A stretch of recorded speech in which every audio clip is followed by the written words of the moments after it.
Jason, you are muted. Hey everyone, welcome to our 7th hour of role-playing today.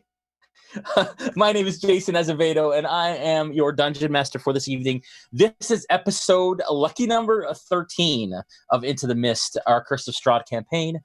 Just want to do a bunch of shout-outs before I introduce who is with us tonight.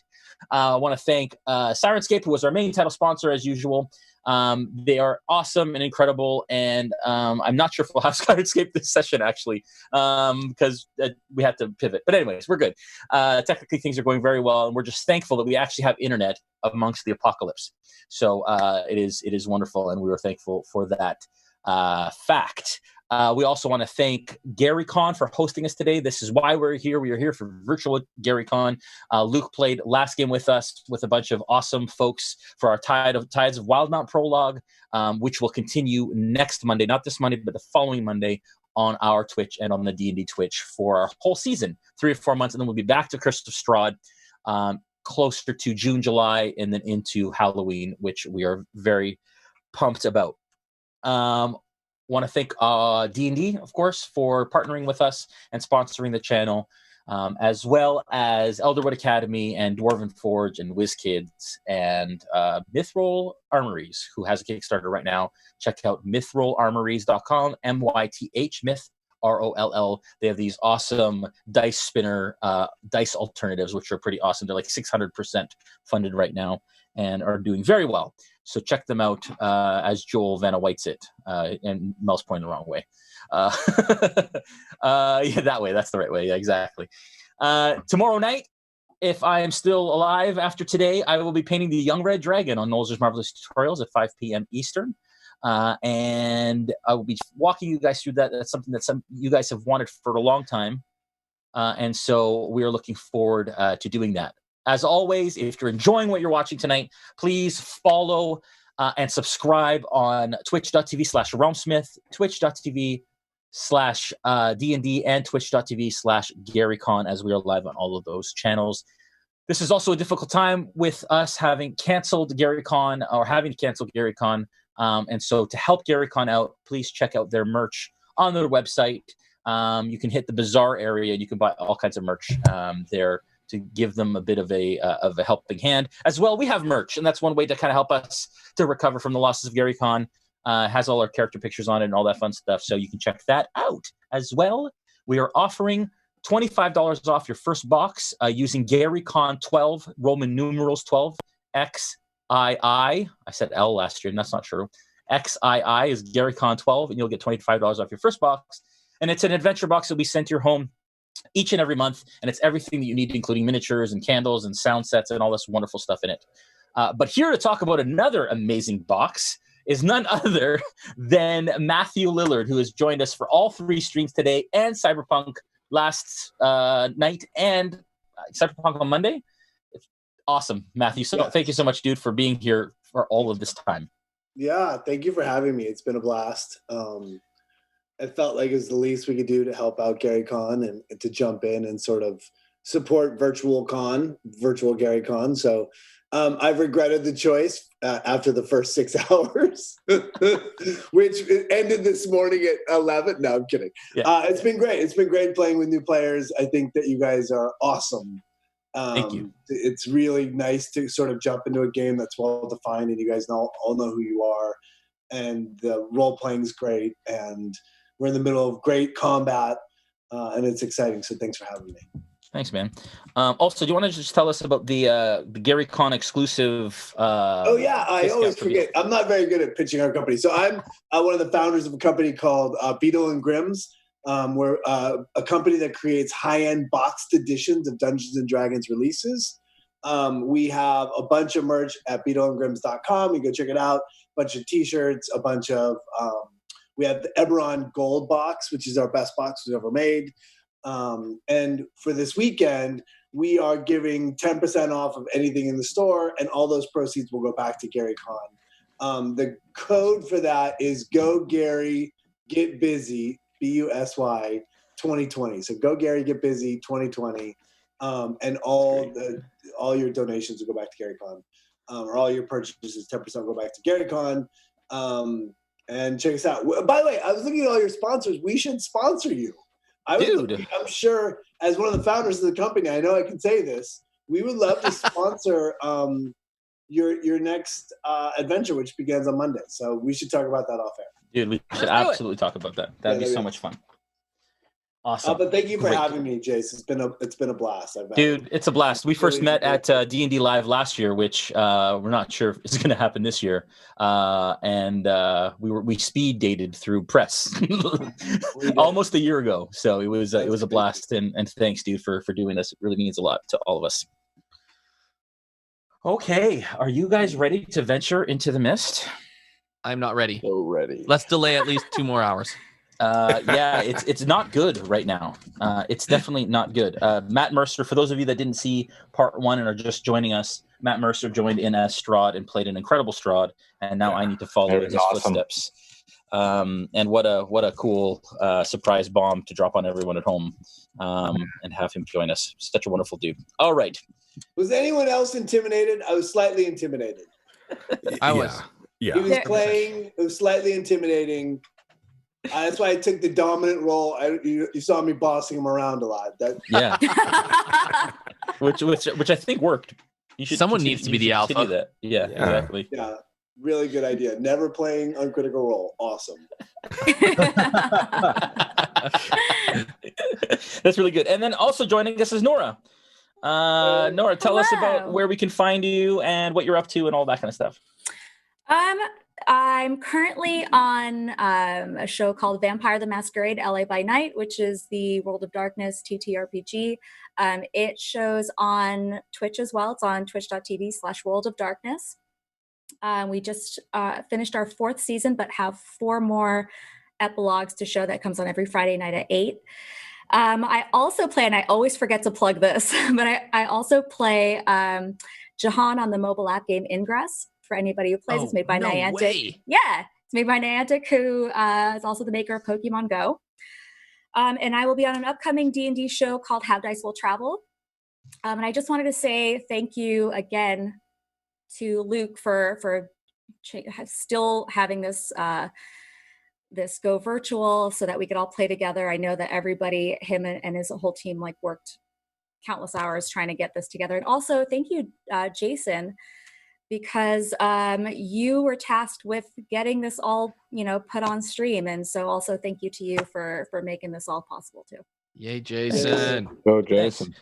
Guys, honestly, this is the best birthday present I could possibly ask for. It's going to be it's been an incredible weekend, and I can't wait for this to happen. So thank you so much. Is it your birthday today? Tomorrow's my Aww. birthday. Yeah.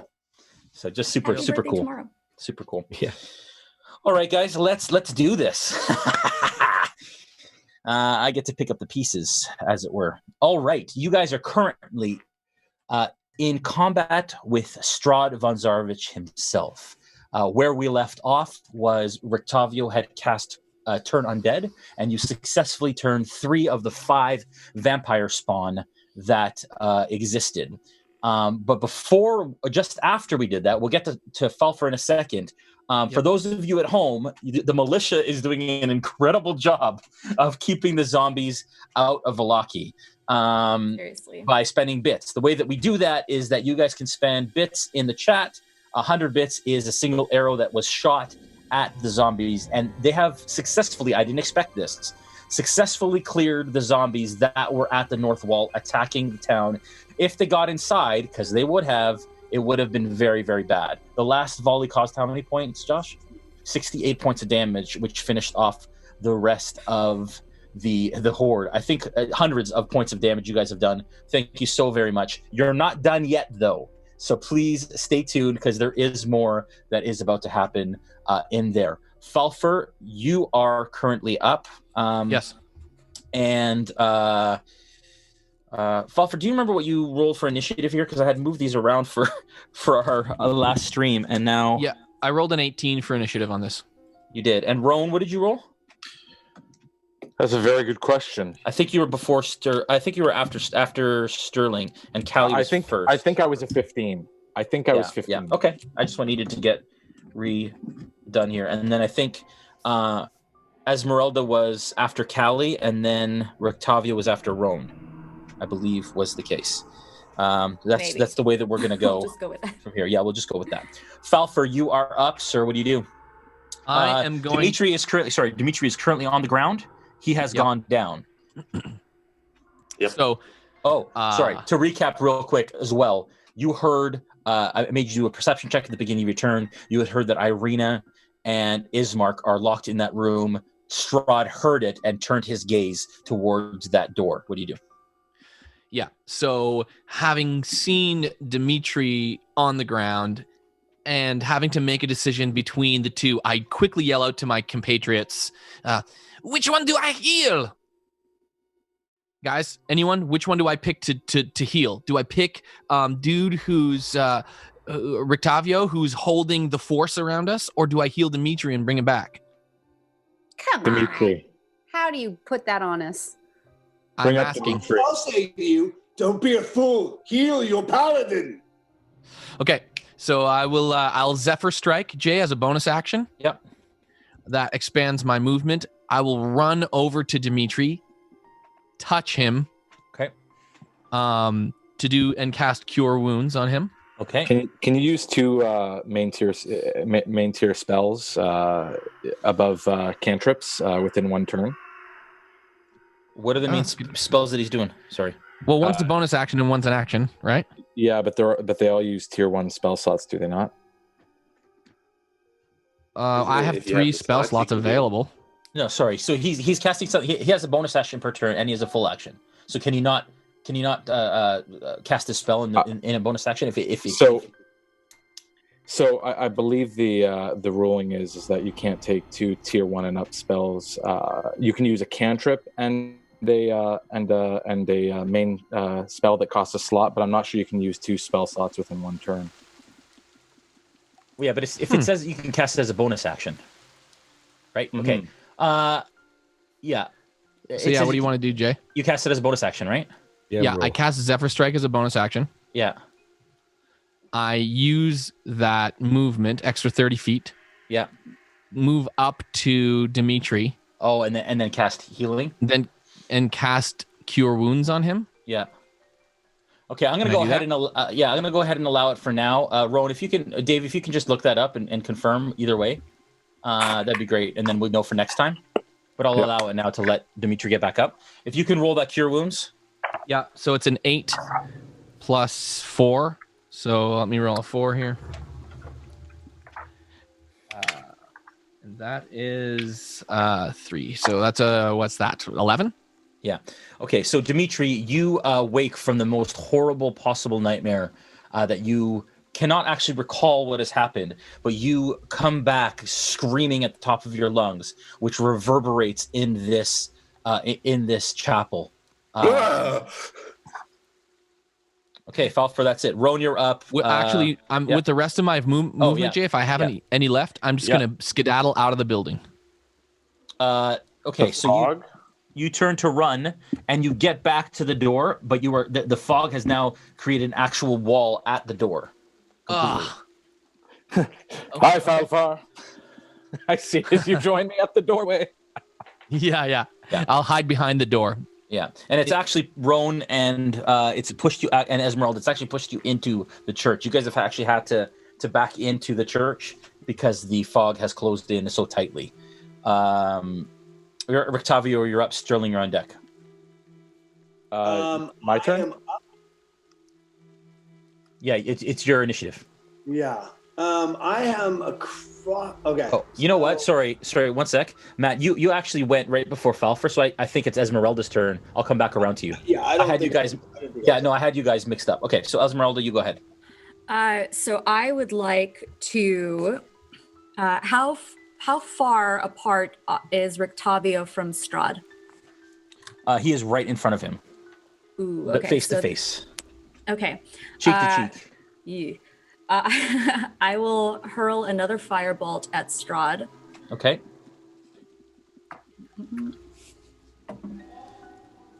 17 plus stuff, 23. That is a hit. And 7 points of damage. Okay. But then I would like to run up to Rictavio. Yeah. And as a free action, can I hand him a greater potion of healing? Oh. Yes. So Nice. you cast your spell, you jump up behind him, and you hand him a spell, a potion behind him, as you kind of rest just behind where he is. Yep. Okay. Very nice. Here, take this. You'll need it. Okay. Jason. Yeah. Given our relationship, Yeah. I say to her, "You girl, take it. I will not take this. In sooth, keep it." You have to take it because A, I said so, and B, I have another one. Huh? Damn. And I tried, for the record, I try to give it back to her. Okay. But Yeah. She denies it. Probably that. Okay. Sterling is up. Dmitri on deck. I just realized, were we supposed to level up? Yeah, I said to level up in the break. Oh shit! Really? Yeah. We slept in the break. Well, not you, not Rictavio and Ezmerelda. The rest of the Okay, party. cool. Yeah. I think you skipped my turn too. Oh, geez, I did too. It's your turn, buddy. You go ahead. Oh, okay. Sorry. No worries. It is only one spell slot if it's not only one spell a turn. Okay. It's not a cantrip. Okay, so I'm going to. Where's Strahd's focus right now? He's looking towards a different direction right now. Yeah. So he's right in front of Rictavio, but he's looking to the left towards that doorway. Okay. That door that he heard the voice come from. Okay, I see. So I'm going to go ahead and I'm going to cast Scorching Rays on Strahd. Okay. But before that, I'll say, Lord Strahd, is there any chance you'll leave us in peace? I just came to speak to my beloved. Then, by all means, don't let us get in your way. And hearing that, I'll turn my spell. I'm gonna move off to the side, farther back, and I'm gonna use two sorcerer points to cast darkness on myself. Okay. How back? You're back as far as you can go, so you're in the doorway basically. Okay, but is there a room directly to the side of it? There's a door to the left, and there's a door to the right. The right is where Irina's voice came from. I'll move towards the left and just stay in that doorway area. Okay, so there is an actual closed door to a room there. Do you want to open it? I do. 100% I do. You open it, and it looks like the chamber of the priest in there. There's a desk and a bed, and you imagine that he's probably not going to be needing it. Okay, I yell to the others, "Come this way!" And I move into the room. Okay. All right, and you cast darkness, you said? I will. Okay, and then in the room. When I'm in the room, I cast darkness on myself. Okay, for the sake of the people in the room, at home, can you tell us what darkness does? Yeah, darkness will set up a 20 radius around me of pitch black darkness, and since which others can't see in it and have disadvantage on attacks within it, and it lasts for 10 minutes, I believe. Okay. Basically makes it hard for others to see. Okay. And sorry, what's the radius on it? I believe it's 20, but I'm double checking right now. Okay, no problem. 15-foot radius. 15 feet? Okay, basically it covers the room. So basically the darkness comes right to the doorway. All right. Ezmerelda went. Sterling, you're up. Dmitri, on deck.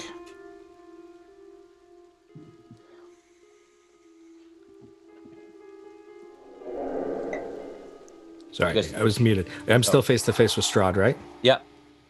Okay. Then I'm going to say my father told me to bring more light to the world. And you, Demon Strahd, you are dark. And I will use Giant's Might. Yeah. And I'm going to grapple him. Okay. So bloop, bloop, bloop, bloop,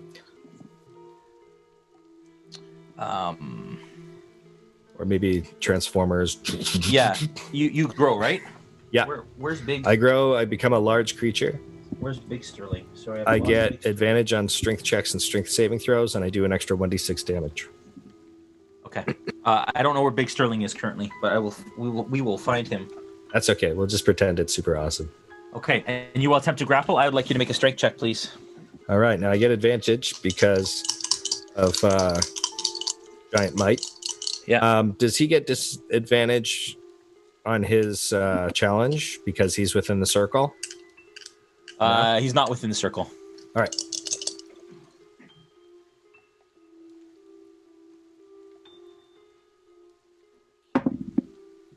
That's athletics, right?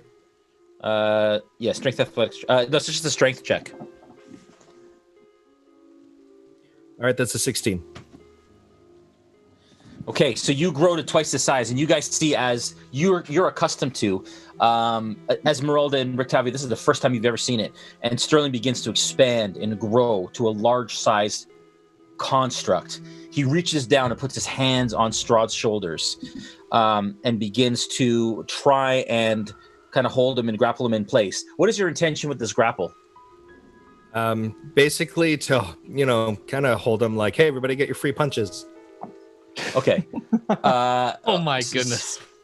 We're so screwed. Do you try and get behind him, or what's your well, any way I'd be able to I guess I want to immobilize him. I want to make it so that he would not be able to do much damage, and also allow, I don't have to go from behind and make it a full Nelson or anything.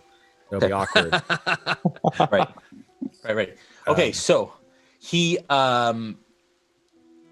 so you come down and you grab his arms and trying to hold him in, and you feel him come around, and there is this powerful grip of strength that you've never felt from a creature that size, or any creature, period, frankly. And he begins to overpower your arms as he begins to lift your arms and twists it so that you are no longer attempting to grapple. Your grapple failed. Okay, that's kind of epic. All right, and I'll use my reaction to give Rictavio advantage on the next thing he does. Very nice. Using Uvar. Yeah, you got that, Rictavio? Copy that. Okay. Sterling, he looks up at you and says, "My dear misguided boy, your blood will be the last I consume." I don't have blood. We'll find out. Dmitri, you're up. Okay. I just want to clear up. When I was revived, it was 11 points to heal, to stabilize me. Yeah. Do I still get that? Yeah, you're up to 11 points. Yeah, you're back up to 11. Okay. Because with leveling up, it gave me more as well. Yeah. I would say so. Yeah. You guys don't heal though, right? So your maximum will go up, but you still have your current hit point level. Okay. So standing up, I'm still right next to Strahd, and I say to him, "You won't do that again." And I'm just gonna swing at him again. I think my vow of enmity no longer applies because I was dead. Yeah. Unconscious, yeah. Okay, so just the regular attack roll. 21 to hit. That is a hit. Okay, and I will use Divine Smite again. Whoa, that was really low. Okay. So 8 slashing damage and 5 radiant damage.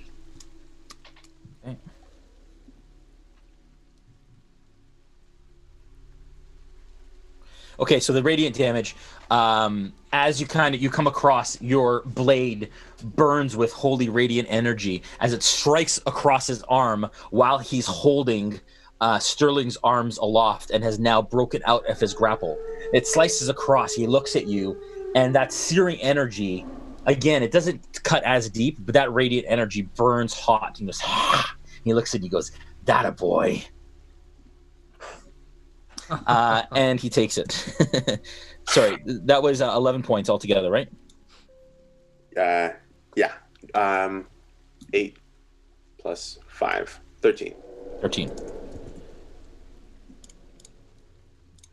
Okay. It is Callie, you're up. Why didn't you say Callie on deck? Sorry. We're back up to the top of the initiative order. Okay, well, I'm going to. So is he's being held by Sterling still? Yeah. Well, no, he's not holding. No, they're in a tussle, but he's not being held. Okay. I am going to. I need like help. I want to fly. I want to fly up above and behind him so he can't see me. Yeah. And then I want to shoot him with an arrow. Okay. So all of a sudden, from behind you, you guys see a flash of light that kind of in your periphery you catch. As you kind of glance back, Callie sprouts these wings that are made of pure energy as she begins to float up to the top of where the pinnacle of the roof is. And the vampire spawn notice, and you can tell that they kind of recoil a little bit from this view or from this sight. And then you're going to shoot an arrow. Go ahead and make an attack. Okay, so that was 15 plus, what am I using? My short bow, right? Yep. So 20. Okay. And then the damage is 6. Okay. So to him, right? Yeah. Okay. The arrow. Sorry, that's yeah. No whammies. Come on. The arrow digs into his shoulder, and he catches it. It moves him a little bit, but not as much as typically you would expect. But it would hit him on the back, right?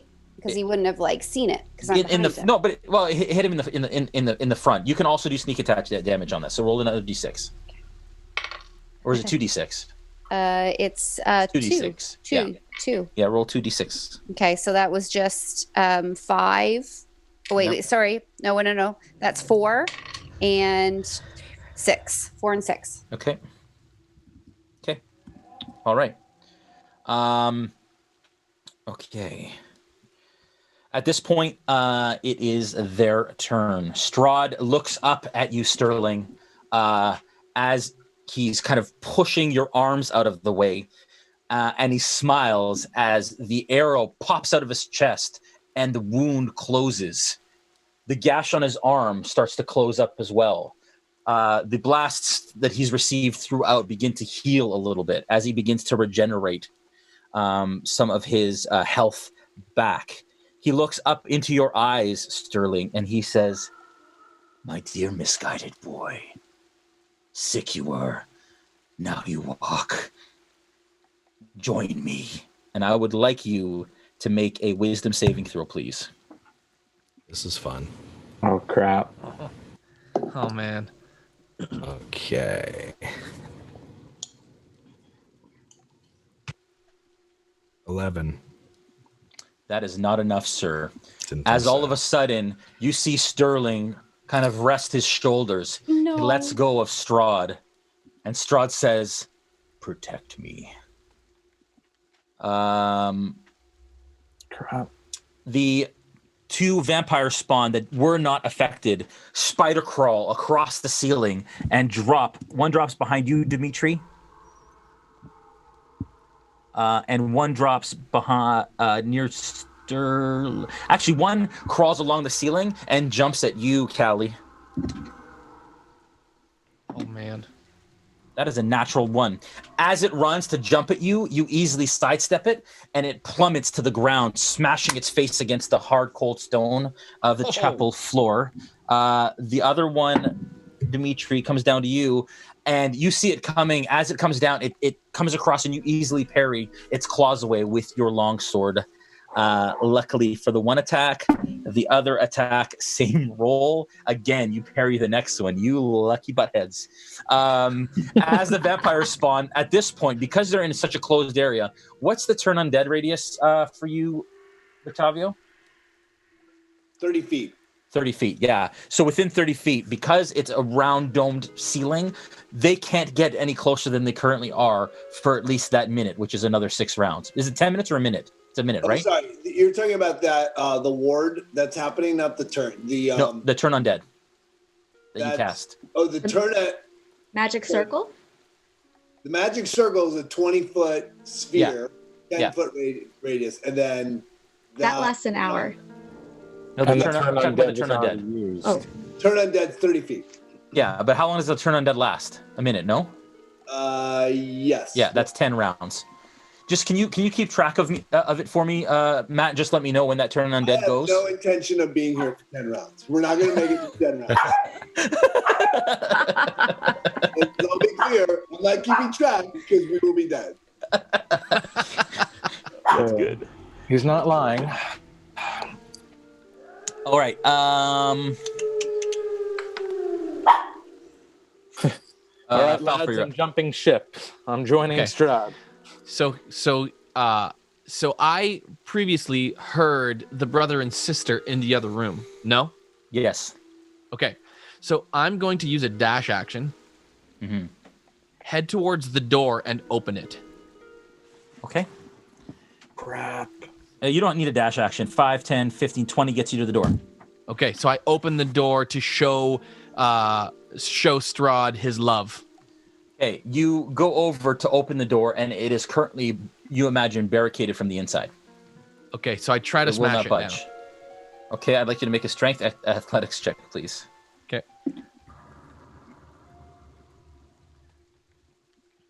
That is a 17. That is not enough. As you smash against it, it cracks a little bit, and you move it, but whatever was inside gets moved back against the door. Okay. Like someone help me with this door. That is your action. Rone, you're up. Ezmerelda, Rictavio, you're up. Okay, great. Jason. Yes. In this moment, I'm going to cast a 4th level spell. Okay. I say that because I only get one, so I want you to know the weight of this moment. I feel it. So I'm going to cast. I'm a 5th level spell. I'm going to cast Dispel Evil. So my intention is, I'll say to, so that is just so everyone at home. Immediately, I'm covered with a shimmering.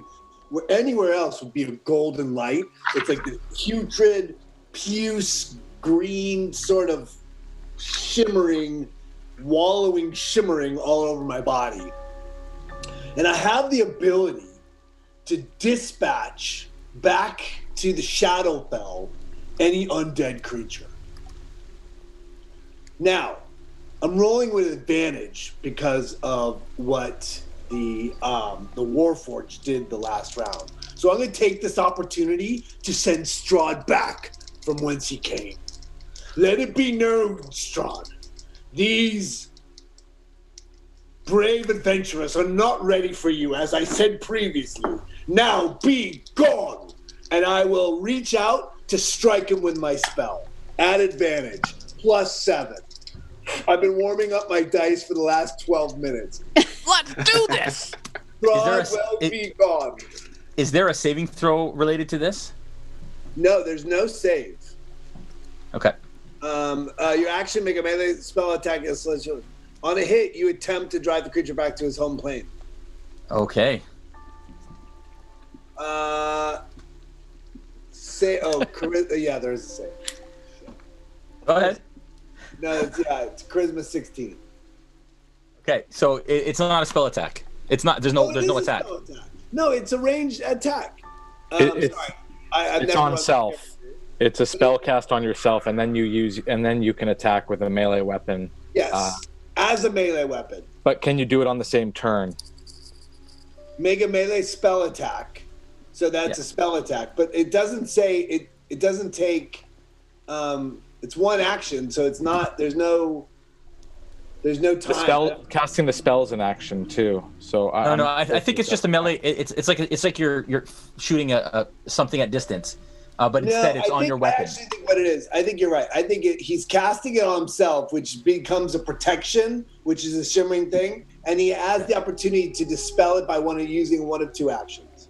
So I'm gonna my action is gonna cast. I'm gonna save the dismissal till the next round. Please don't let him know that I'm going to do that. Okay, I won't let him know. I won't tell him. Please don't. Everything I said. Yeah, whatever. I wouldn't have said. It's a really good idea. So I'm going to take that. I'm going to take my move action to then move outside of my protection and put myself between the door and Strahd. And I still have my rapier out, my cane that I pulled out in the last session. I have it out, and I'm now standing guard. And I'll say, Strahd, I beg of thee, they are not ready or worthy of your time. Let it be known, it is time for you to leave. This is to prove that Irina has no one to save her. She has no protection. She will choose me, whatever it takes. You are actually standing still already in his face. Do you want to move away from that, you're saying, or do you want to be in his face still? That is you there. I am going to take and that is him. As he says that, I will say, the thing that stands between her and you is us. I beg of you, great and mighty Strahd, go now. And I'll stand, and so I will get away from him with go full defensive and stand between him and the door. As Falpher's trying to give them up. Okay, so you're actually leaving his space, correct? That is correct, yes. Okay. What is your armor class? It's a straight break. No, yeah, I'll take it. You can take, but yeah, because you cast it on your action, right? So. Yeah, you're right. Yeah. You're right. 12. Armor class? 12. Okay. At disadvantage. Is it disadvantage? Oh yeah, because you're in your. That's right. Not only that, but I'm also have the shimmering. Only if it's stacked, but I have the shimmering putrid protection. Yeah. Is it a concert? Outside of the shimmering, outside of my dome. It is concentration. It is, but we decided that the magic circle was not concentration, correct? We confirmed that. Okay. All right. Either way, he still hits. Okay. I look forward to your pain. That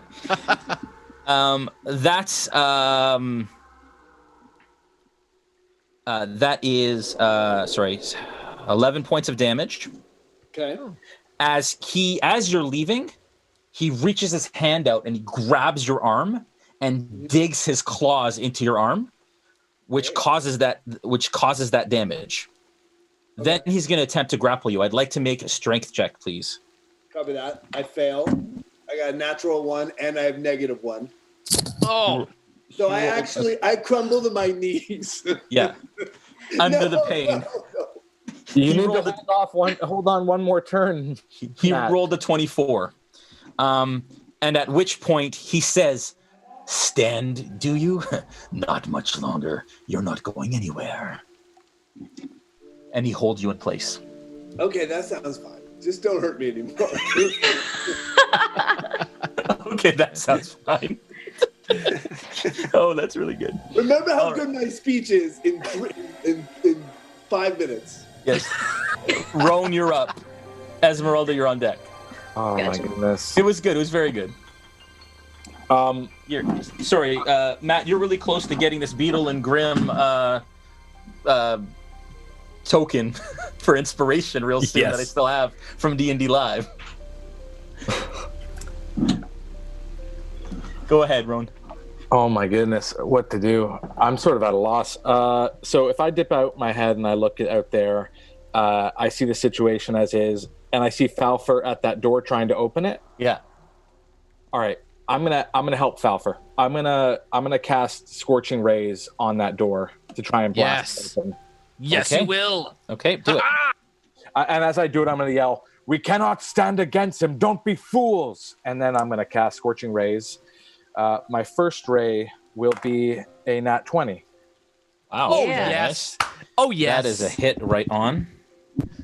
So it's max damage plus another roll. Yeah. So that would be that's 22 fire damage. Dude. Okay. Yes. Door. I hate that door. Okay. It explodes inwards, and hangs on its hinges. You do see that there is a wardrobe that was in front of it that gets shifted slightly from the blast. So you've moved the wardrobe slightly, and the door has crumbled. All right, I dive out of the way. Well, no, but you didn't get hit, so you're good. Natural 20 was a precise shot. Oh, as it were. I'm going to shoot that wardrobe now to try and blast that away. With the other one? With the second bolt. Okay, do it. Second bolt is a 24. Okay, that is another surgical hit. It's the wardrobe, JC. And it will do 7 points of fire damage. Okay, so it shifts, and it's got a burning hole through the back of it. And I'll send my last one at the wardrobe, really trying to crumble it down so nothing stands in Strahd's way. Okay. And the last bolt is a nat 1. Oh. Oh. Dun, dun, dun. Guess who's standing in your way? No, Can you roll damage on that, please? Yeah. That's 5 fire damage. No. Falpher. No. The scorching ray deflects off the stone beside the wood and hits you for half damage. So instead of how many? That was how many? It was 5 fire damage. 5. So 2 to you. 3? 2? 2. Yeah. On the bright side, I'm in darkness and no one can see within it. So, you're not sure it was me. In fact, you've never seen that darkness before. Yes. The room just casts scorching rays at you. Well, Whatever works, right? Okay. Ezmerelda, you're up. Sterling, you're on deck. Right. I am within melee range, so I'm going to take my silvered short sword, and I'm going to stabby with them. And Stabby. I rolled a 23. That is a hit. So I stab him in his hit right below his diaphragm and aim upward. I twist it, and then lying through my teeth, I look him in the eyes and I say, "You don't scare me, Strahd." Totally lying. He doesn't know that. You mean intimidation check? Oh no, but it was for 5 damage, by the way. 5 plus 9 points of damage. Intimidation check. That would be so bad. I rolled a 12. He looks at you, goes, "That's all," and shrugs off your damage. Doesn't make me pee slightly at all. Yeah, a little bit. You pee a little bit. Just a little. Like a tablespoon. why the measurement? It made it Why? Yes, measurement was way too far. We're gonna go back to the town of Vallaki. The militia are rejoicing on top of the wall. They're very, very happy with what they have done. And all of a sudden, as the militia are gathering in the street and making sure that everything is gone, they start to hear moaning emanating from the sewers as zombies start to crawl out from the grate on the side of the Vallakian streets.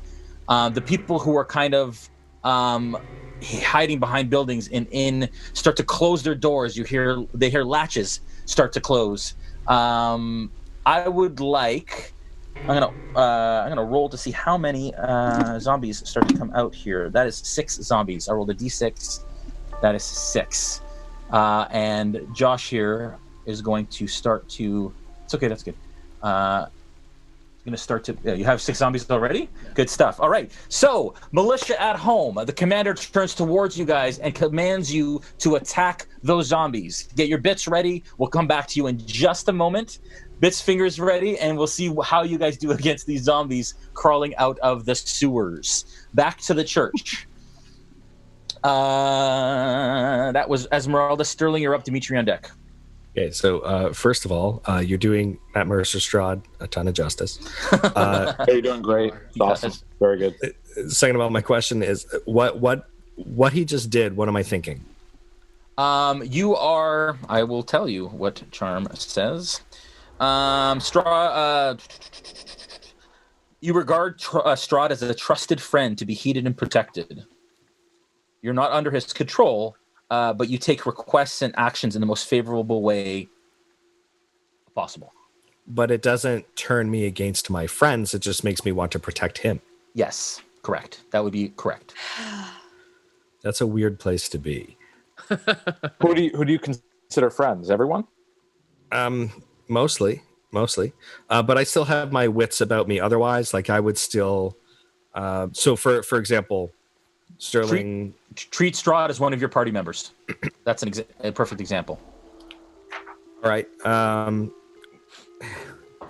Ezmerelda just hit him, so be like, "Don't hurt him. He's good. He's gonna help us. He's not bad." Well, actually, no. I'm Big Sterling. He's not bad. He's going to help us. Have you lost your mind? Maybe. No, I'm thinking more clearly now than ever. Do you move at all? I don't think so, because I'd want to be close to him so that I can protect him. But at the same time, I don't have anything I can attack except unless I do a ranged attack against the vampires. Would that be something that I would think is still okay to do? Yeah. I mean, he's a trusted friend. He's a trusted friend, but not his companions aren't necessarily. All right, I'm gonna fire a bolt at the closest vampire spawn. Okay.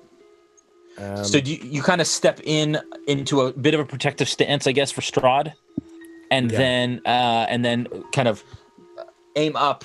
There is a vampire spawn currently on the ground who had actually just attacked Dmitri. Is it close enough for me to hit? Yeah. From without moving, or not with a melee attack. You'd have to hit it with a ranged attack. Yeah, I do a ranged attack. Okay. You shoot a bolt at it. Yeah. All right, that's an 18 to hit. That is a hit. Okay, and that is 7 points of piercing damage, including my giant might, which does apply to ranged attacks. It just says any weapon attack. Okay. And I'm gonna hold on to my Uvar reaction for the moment. Okay. And do you sorry, can you just tell me again how much damage that was? 7 points piercing. Okay. Not magical. Yeah. So again, I think it's safe to say, guys, non-magical weapons don't have as much of an effect. I don't have to continue to say that. Okay. All right. Sterling, that was your turn. Dmitri, you're up. Callie, you're on deck. Okay. I said it this time. I've turned my attention to the vampire spawn who's attacking me right now. Yep. And I'm going to attack it with the silvered sword that I was using on Strahd, which didn't seem to do too much. Okay, so you turn to face the vampire spawn to attack it, correct? Yeah. Yeah, okay. So I'm going to attack him, and it's 26 to hit. Okay. Wow. That is a hit. Okay, and it's 8 slashing damage. Okay. Same effect on this, but it does take damage. Okay. So it's clear that the silvered sword is doing the same right thing. Yeah, right. Okay. Right. Okay. All right. Dmitri, is that your end of your turn? Yeah.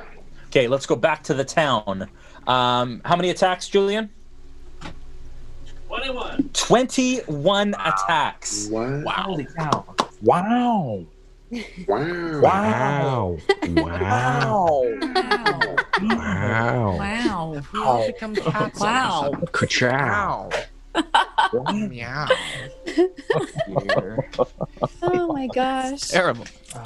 Totally fine. Sorry. It's been a long day. Can you count those and let me know how much that is? Josh is my counter of attacks. We'll come back to you folks after those 21 attacks. The militia just swarmed these zombies, which is really awesome. Forget the zombies. Come help us. Yeah, Callie, you're up.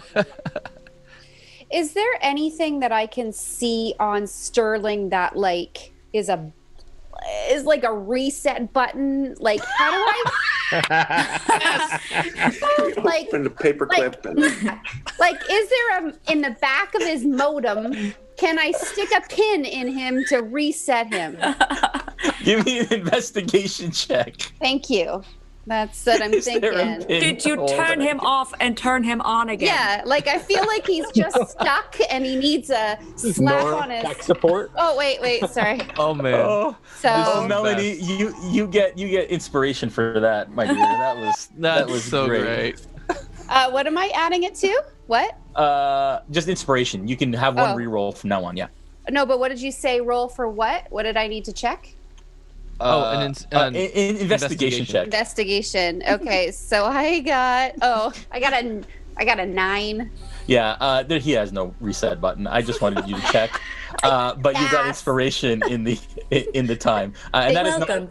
not Welcome your. to Warforged That is Tech not your. Support. Yes. Please stay on the line. Yes. Oh my goodness, that's like right on. Hi, Yeah, I'm, really I'm good, trying to guys. fix my friend. My friend seems stuck. You missed your calling. I'm sorry. Did you try turning him off and turning him on again? I can't find My the button. gosh. Can't find the button. Where's the button? Okay, we're I off have the rails. definitely heard Nora's voice on some tech support calls for sure. She's been moonlighting for sure. There's a character somewhere in that, Nora. You guys know There's a my character secret now. somewhere in that. That's my next D&D character. Good. That's good. Okay, Callie, you still have an action. Okay. I just feel like hitting Strahd is like pointless. Like it's not helping anything. I'm gonna sneak attack. I'm gonna go in, and I'm gonna try to get him. Yeah, you're still flying around, which is good. And you shoot at Strahd. Yeah. Okay, give it to me. Okay, so that's 13 plus. Oopsies, 13. I should know these off by hand now. 13 plus 5. 13, 14, 15, 18. 18. And then it's 6 points of damage. Okay. With the dagger? With my short bow. No, short bow. Oh, short bow. Okay. Yeah. Once again. Attack too? Yeah. What? Oh, yeah. Do your sneak attack too. You got each turn. Sorry, what do I do next? Sneak attack. 2d6. Okay. Yeah, someone's within, that was 5 good. feet of him. That was 8. And 8 and No, it wouldn't be 8. It would just be it's d6. So yeah, I it did wouldn't be that, any- but I add to it, don't I? No, not the sneak attack. Oh, I'm sorry. Okay, so minus 8, 7, 6, minus 3 on that then. 8, 7, 6, 5. 5.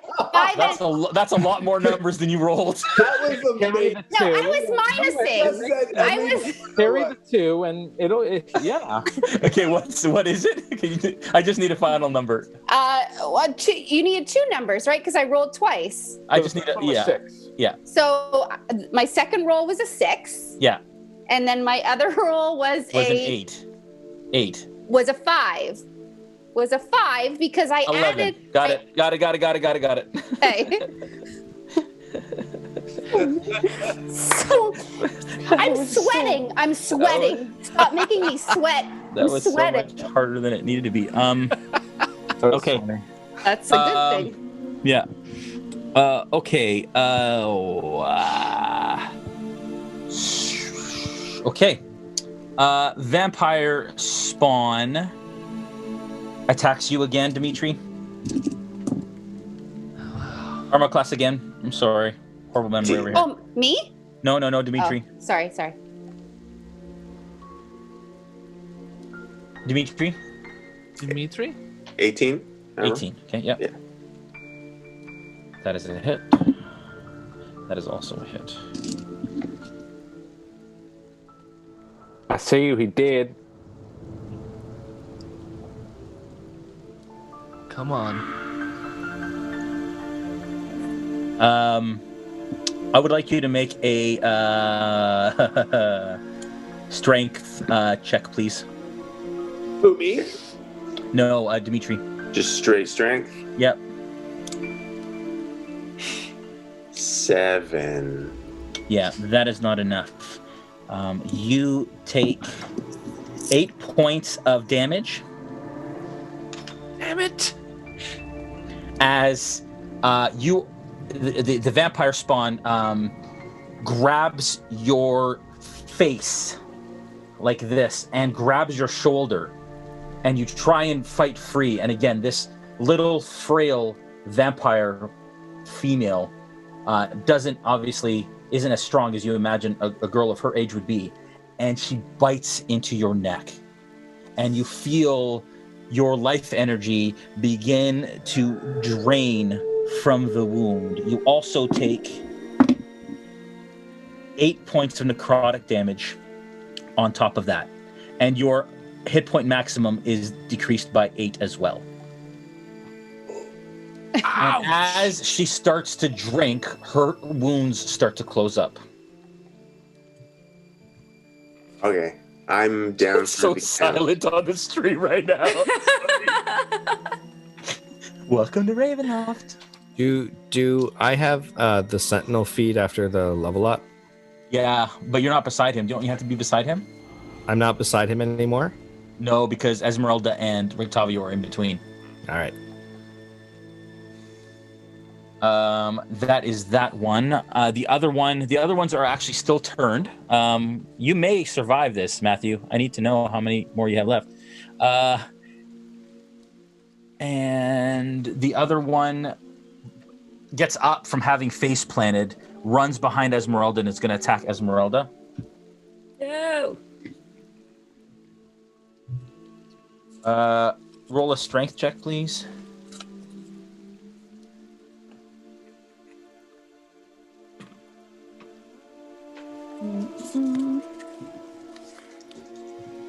Is the magic circle down now? 12. Sorry, 12? Yeah. Yeah, that's not enough. As you feel from behind you, you didn't see it coming because you are currently focused on Strahd, who's in front of you. This vampire spawn digs her claws into you in the back and holds you still, and you feel her bite the back of your neck. What is your armor class? 17. Oh, you are lucky.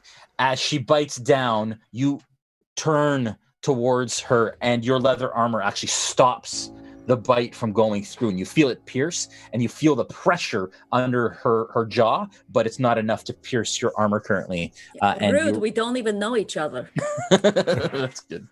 As that was them, and then Strahd. Damn it, didn't he just go? No. Oh, guess what I've been forgetting? I've been forgetting legendary actions. Oh, no. He used them all, I think. That's okay. No. Hey, Yeah, I'm pretty. Real quick, can I just jump in real quick? So Yeah. no creature can willingly enter that magic circle. I just want to make sure. Yeah, no, they haven't. Okay. Oh, wait a second. Because if Ezmerelda's in there. Sorry, I thought they can, but then they just get disadvantage. No, they can't willingly enter the cylinder. Okay, that's different then. And it's you said 10-foot radius. Yeah, it's a 10-foot. Cube, yeah. Yeah. 20 So foot still. okay, Magic circle is a 20-foot radius, though, isn't it? 10-foot radius, 20 feet tall. So yeah, 20 feet across. Yeah. Yep. Focused on there. Okay, Ezmerelda, you didn't get any damage anyways, but that attack didn't happen. Thank you for reminding me, Matthew. Okay. Appreciate that. Strahd is just on the outside of that, right? What's that? Was I still in the circle? No, you're not. Okay. You came around to attack him on the flank because that was the only place that you could attack him. Okay. Okay. And then Strahd's go. Dang. Yeah. Rictavio, he currently has you pinned as you are down on one knee. And he looks down at you. And he is going to...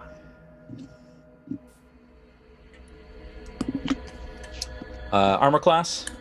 12. He backhands you with incredible force across your face, toying with you at this point. I take it. You take 10 points of damage. Very well. And you take... And they take what?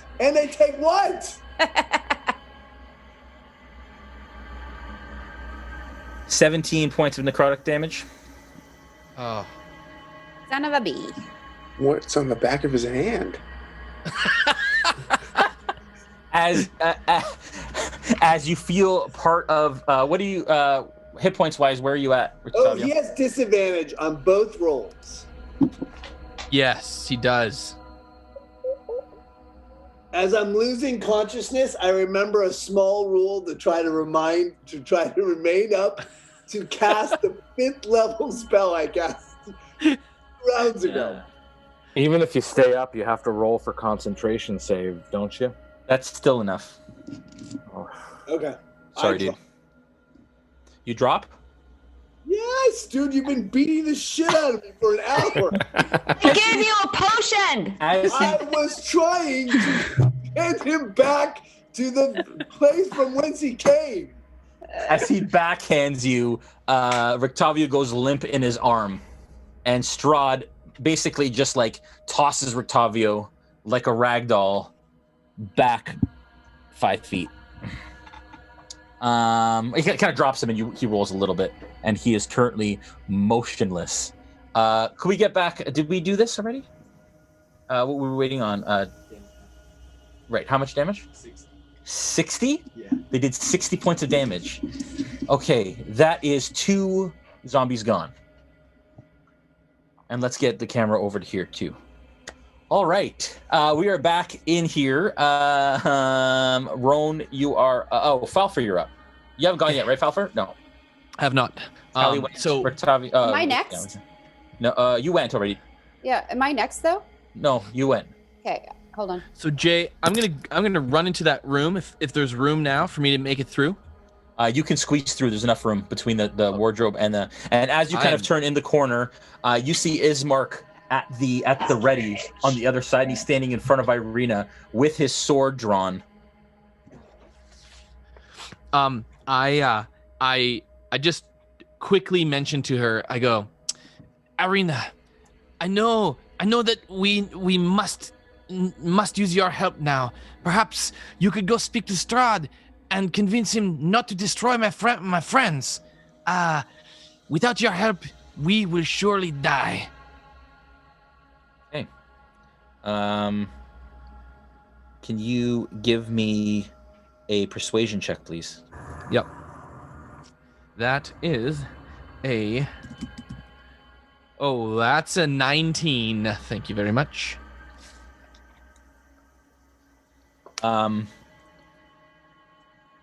Ismark says, "There is no way," and he holds his sword up, and she places a gentle hand on his shoulder and says, "Ismark, I will not let any more people die on my behalf. Let me through." And he does. He starts. He's like, "No, sister, no." But you can see the deflated nature of him knowing he can't control his sister's wishes. That is your turn, Falpher. You still have a turn. I guess. Yeah, I'm going to. I'm just going to stay in this room. Okay, you just basically like, oh, that worked. Like a true hero. Like a true hero, indeed. Okay, good. All right. Rictavio, it is your turn, sir, to roll a death save. Oh, already? Oh, top of it, yeah. Okay, I have rolled. And it's not good. Slowly, the life force, my my blood pools below me. Oh, that is one failed save. You don't know that. Rone, you're up. By the way, the circle is gone. And the circle's gone. All right. Oh. Right. I'm going to yell to Falpher, "Well done!" And then I'm going to look at Strahd and say, "Lord Strahd, there she is. Please leave us in peace." Are you still within the room? I've exited the room. I'm outside the room. Okay. And you're yelling from the back. Yeah. I just want to try and convince him to leave us in peace now that he sees Irina coming out. Okay. And he looks up in her direction when you say that. He looks up in her direction, and you can see that his countenance softens for a moment. It is now Rone. Is there anything else you want to do? I want to. Can I? Is there any way I can grab Dmitri with like a dash and drag him back? Dimitri's not down. Is he down again? Yeah. Oh, geez, that's right. Yes, but there's a vampire spawn right next to him. So if you can grab him and pull, but she is right there within striking distance. Yeah, I'll take the chance with darkness on me. Okay. So I'll dash to do that if I have to. No, you don't. 5'10", you move 10. You kind of run at her, and she is standing over him like this. Blood just pooling over her face as she looks up as you're coming at him. You attempt to pull him away. Armor class again. With mage armor on, it will be 16. That is beats it. You take. I'll shield. Okay. Good call. All right. And as she slashes out just before it hits your face, there's a shimmer of dark energy. Did she roll with disadvantage? You're not in the circle. The circle doesn't work anymore. But I have darkness on me. Does it follow you everywhere, or does it just stay in the room? So it's on what I cast, and I cast it on myself. So I'm like a cloud of darkness swooping in. Okay. And dark vision doesn't work in it, right? No. Okay, let's try that again.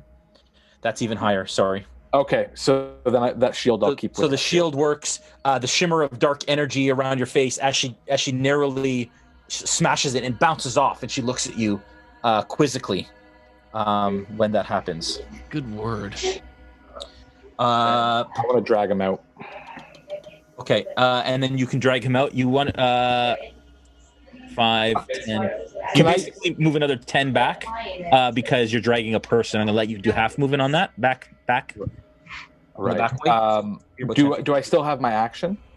No, that would be your action. To go in, grab him, and pull him is a fair full enough. action. Sure. Okay. Ezmerelda, you're up. Sterling, you're on deck.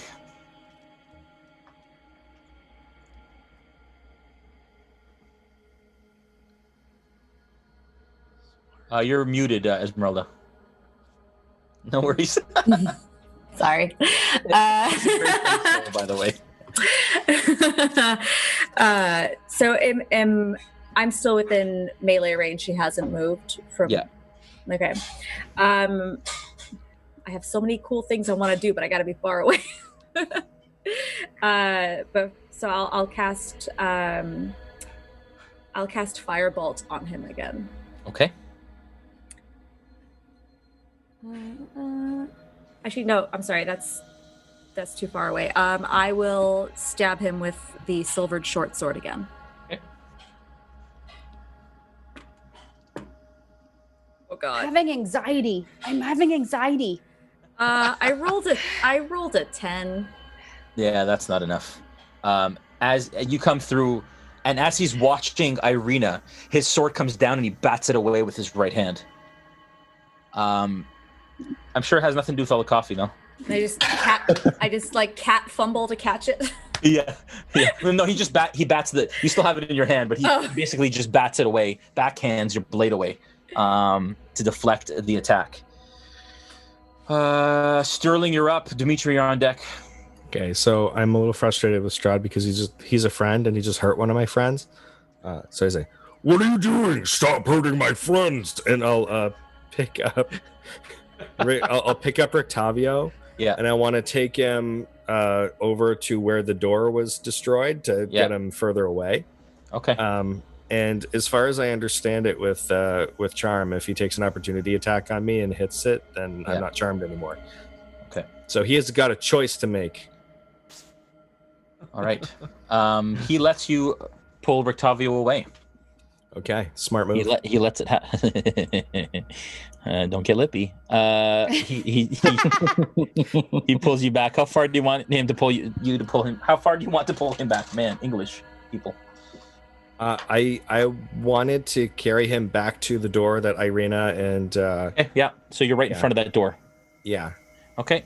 So that somebody could hopefully help make him stand up again. Yep. Okay. Currently, Ezmerelda, you're the only one face to face with him. Sorry, go ahead, Brandon. Okay. I'm giving Ezmerelda advantage with Uvar as my reaction. Okay. All right. Dmitri, you're up. Callie, you're on deck. All right. Roll well, sir. Come on, Dmitri. 10. That's up. That's a success. 10 and up is a success. Success. Yes. All right. Callie, you're up. Okay, so Dimitri's down, right? Yes. Okay, well, man. Okay, so I have two things that I want to do. Mm-hmm. So you'll have to let me know if I can. Okay. So I want to, how far away is Sterling from me? Can I talk to him? Yeah, I mean, you're within the same, you can shout down from him from the ceiling. Shout down at him from the ceiling. So can I ask Sterling if he knows any ways in his vast knowledge of wisdom, does he know of any ways to kill a vampire? Yeah, so she yells that down at you, Sterling. Well, I know what we had been told in the stream. So as far as I remember of what we've been told. Give me a history check as well, just to see if there's anything else that you know. Yeah. Sterling or me? Sterling, right? Yeah. Is that Hank? Yeah. Yeah. That's an 18. Okay. With an 18, let me just so you can repeat what you heard earlier, if you remember. Silvered weapons and magic, as far as I recall. Something about sunlight. And you don't remember anything else? Do I remember anything else? Let me just you do remember hearing about running water. Running water. Were we told anything about like mist and stuff? No. Okay. Running water would also hurt a vampire. Okay. Autobots. I know, it's great. Okay, and then now can I go to Dmitri and lay hands on him so I can heal him? Yes, you absolutely can. Callie swoops down in front of Rone and Dmitri, lays her hands on. You can't see him. Oh shoot! Yeah, you don't know where Dmitri is. How? Sorry, what's the range on that darkness? The radius on that darkness? 15 feet radius. It's pure darkness. You can't see anything within it. What I can do, if I see her coming for that, and I see her, hand outstretched and light filling on, I can grab her hand and place it on Dmitri. But it would be a little weird to be grabbed. Okay, so you basically swoop into the darkness. And I'd like you to make a perception check with advantage to see if you can find him with Rone's help. Okay, so I rolled a 15. My perception is +4, but I don't know what you mean by advantage. No, so actually just add Rone's perception bonus to it. To 15?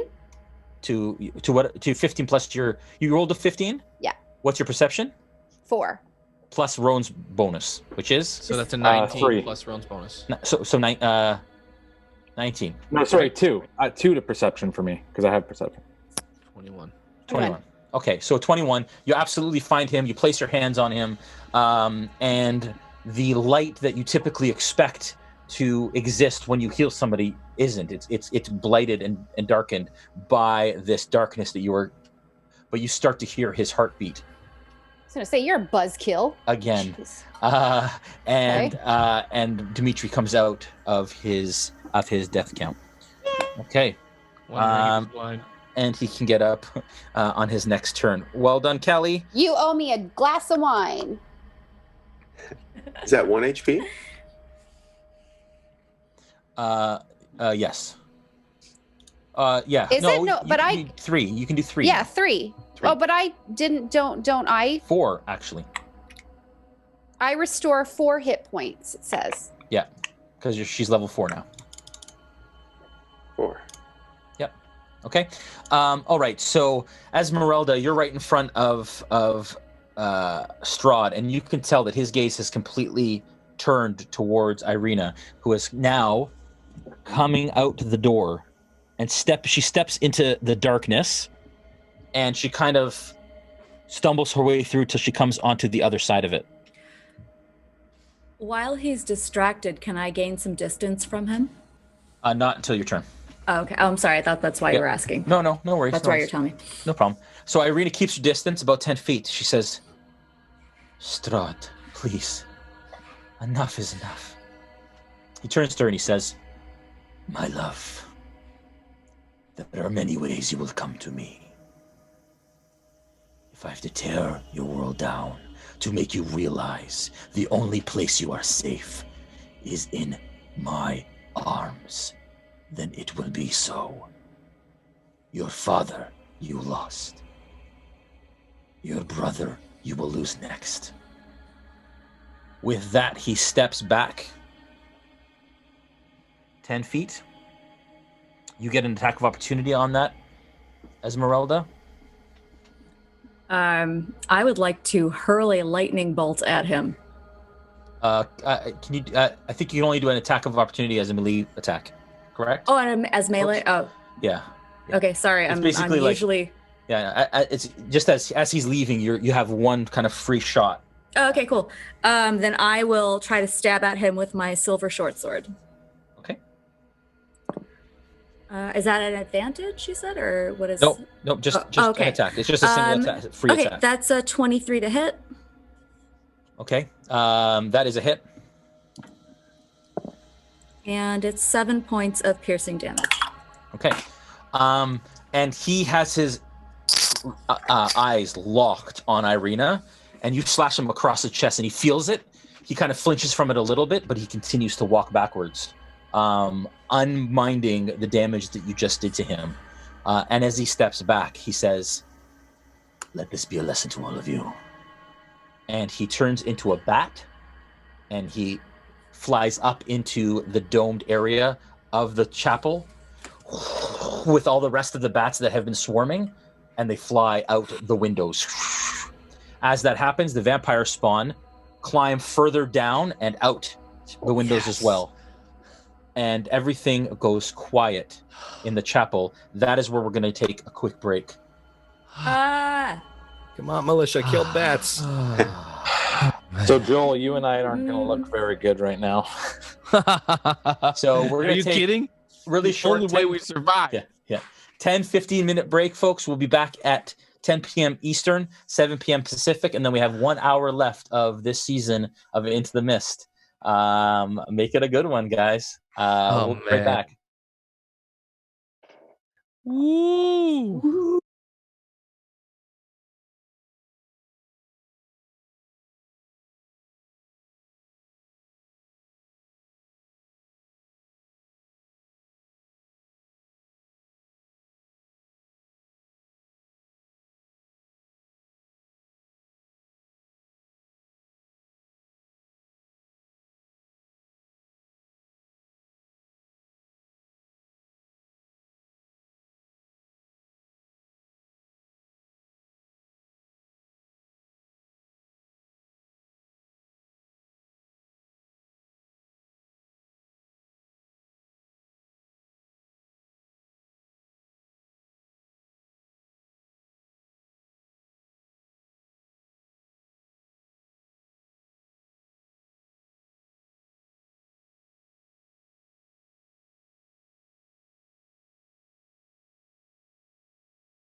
And we're back. Oh, all right. The last hour of season 1 of Into the Mist starts now. Actually, Noura, can you do it in your voice? Mm-hmm. I'm sorry. What did you want me to say? The last hour of Into the Mist starts now. It would have been better if I just threw to you and you did it, but whatever. Yeah. The last hour of Into the Mist starts now. Good. All right. That's awesome. Silence falls upon the chapel. As the dust is settling, Dmitri's eyes are open. He is on the ground in a pool of his blood in the darkness, as darkness still surrounds a 20-foot space. Sterling, you were in it. Falpher, you were in it. And actually, Ezmerelda, your head is just outside of it. Irina, as those of you that can see, stoops to the ground and falls in a slump on her knees and begins to weep as the guilt and the pressure that she's experiencing fills her and has taken over her. What do you guys do? Where am I? Sorry. Am I dead? What is this place? I can't see anything. Can I see, Jay? I'm inside the darkness as well. Yeah, you're in the darkness as well. So Strahd is left. Yes. Am I still charmed? I'm going to dismiss darkness then. Okay. Darkness goes away. I use the greater potion of healing that Rictavio is holding on Rictavio. Yeah. Oh, I was just going to cure him too. Where did they go? I awaken. Where is the wretch? Slap him. Why didn't you take the healing potion before? I give to you for a reason. I was trying to keep it for you, for any of our patriots who fell. I am fair game. It is all right for me to fail. Well, we can't lose any of us. I cannot lose you. You don't understand, Ezmerelda. Someday I shall make it clear indeed. But there is some reckoning to be had. I'll turn to Rictavio and say, my friend, no, listen. This is exactly how things. This is exactly how things turned out. Okay, so Strahd was here, and then through some kind of crazy magic, I told to him, I can get you your lover. She's in the other room. Wait for me. I will get her. I went to that room. I broke down the door. I pulled her out and convinced her. My dear, you do not convince Mr. Strahd to take you away. We will all die. And so then we took her. She went of her own free will to convince Mr. Strahd to go away. And that is how it was saved. Thank you very much. Thank you very much. Also, before you woke up, I gave him a real swift kick to the balls. It was really hurt, but nobody else saw it, but I did it. So, Jason, do I believe a single word Falpher just said? Give me an insight check. Can I do a persuasion? I rolled a 19. Roll the persuasion check. You are pretty much telling the truth, so it is a persuasion, not a deception. I rolled a 19. Oh, whose charisma is higher? I have a You have a what? So I have 22 is my final score. Screw you, Matt Lillard. So I don't believe. So I'll look at you and I'll say, God's teeth, man. Look at her on the floor, crying hysterically. I'll go to her and pick her up. Come rise. At that point, Ismark runs and kind of shoves you and says, Stop this. I thought we would be safe here. We were told that the bones of Saint Andrel would protect us from him. Everyone has lied. And he kind of starts to push himself in front of her to protect her. Irina, you must understand. This is a holy place. It should have protected you. In sooth, it should have protected all of us. Something has happened to the bones. I do not know what. Something has happened to the courage of men. The Courage? Stand. Speak of courage. I call it foolishness. Foolishly challenging Lord Strahd. In the midst of this situation, as his companions are at our throats, we should have given him the girl right off the bat. I begged him to leave, but yet at the same time, you cannot run. You cannot hurl an innocent child, this girl, in front of a demon himself. No, instead you'll throw other innocents towards Strahd. Us, for example. No, we take out his. The fact that we are alive is a miracle itself. You begged him to leave, and look what he did to us. Yeah, he's not going to stop. Between the monsters and the innocent. He's not going to stop, and he's not going to be appeased just because he sees his lover for a second. No, he still has control over everybody. Of course not. Even now, I feel the very bite on my neck. Even now, all of us have seen the absolute power and magnificence of this beast. But we must work as a team. We cannot throw our innocent down at the feet of a demon. We must rise above that. It is the only hope we have. Jason, just a clarification. So she is still in the room, right? Yes. Yeah, she's on a heap on the ground behind Ismark. And she's how much longer am I charmed? It lasts for 24 hours. Oh my God.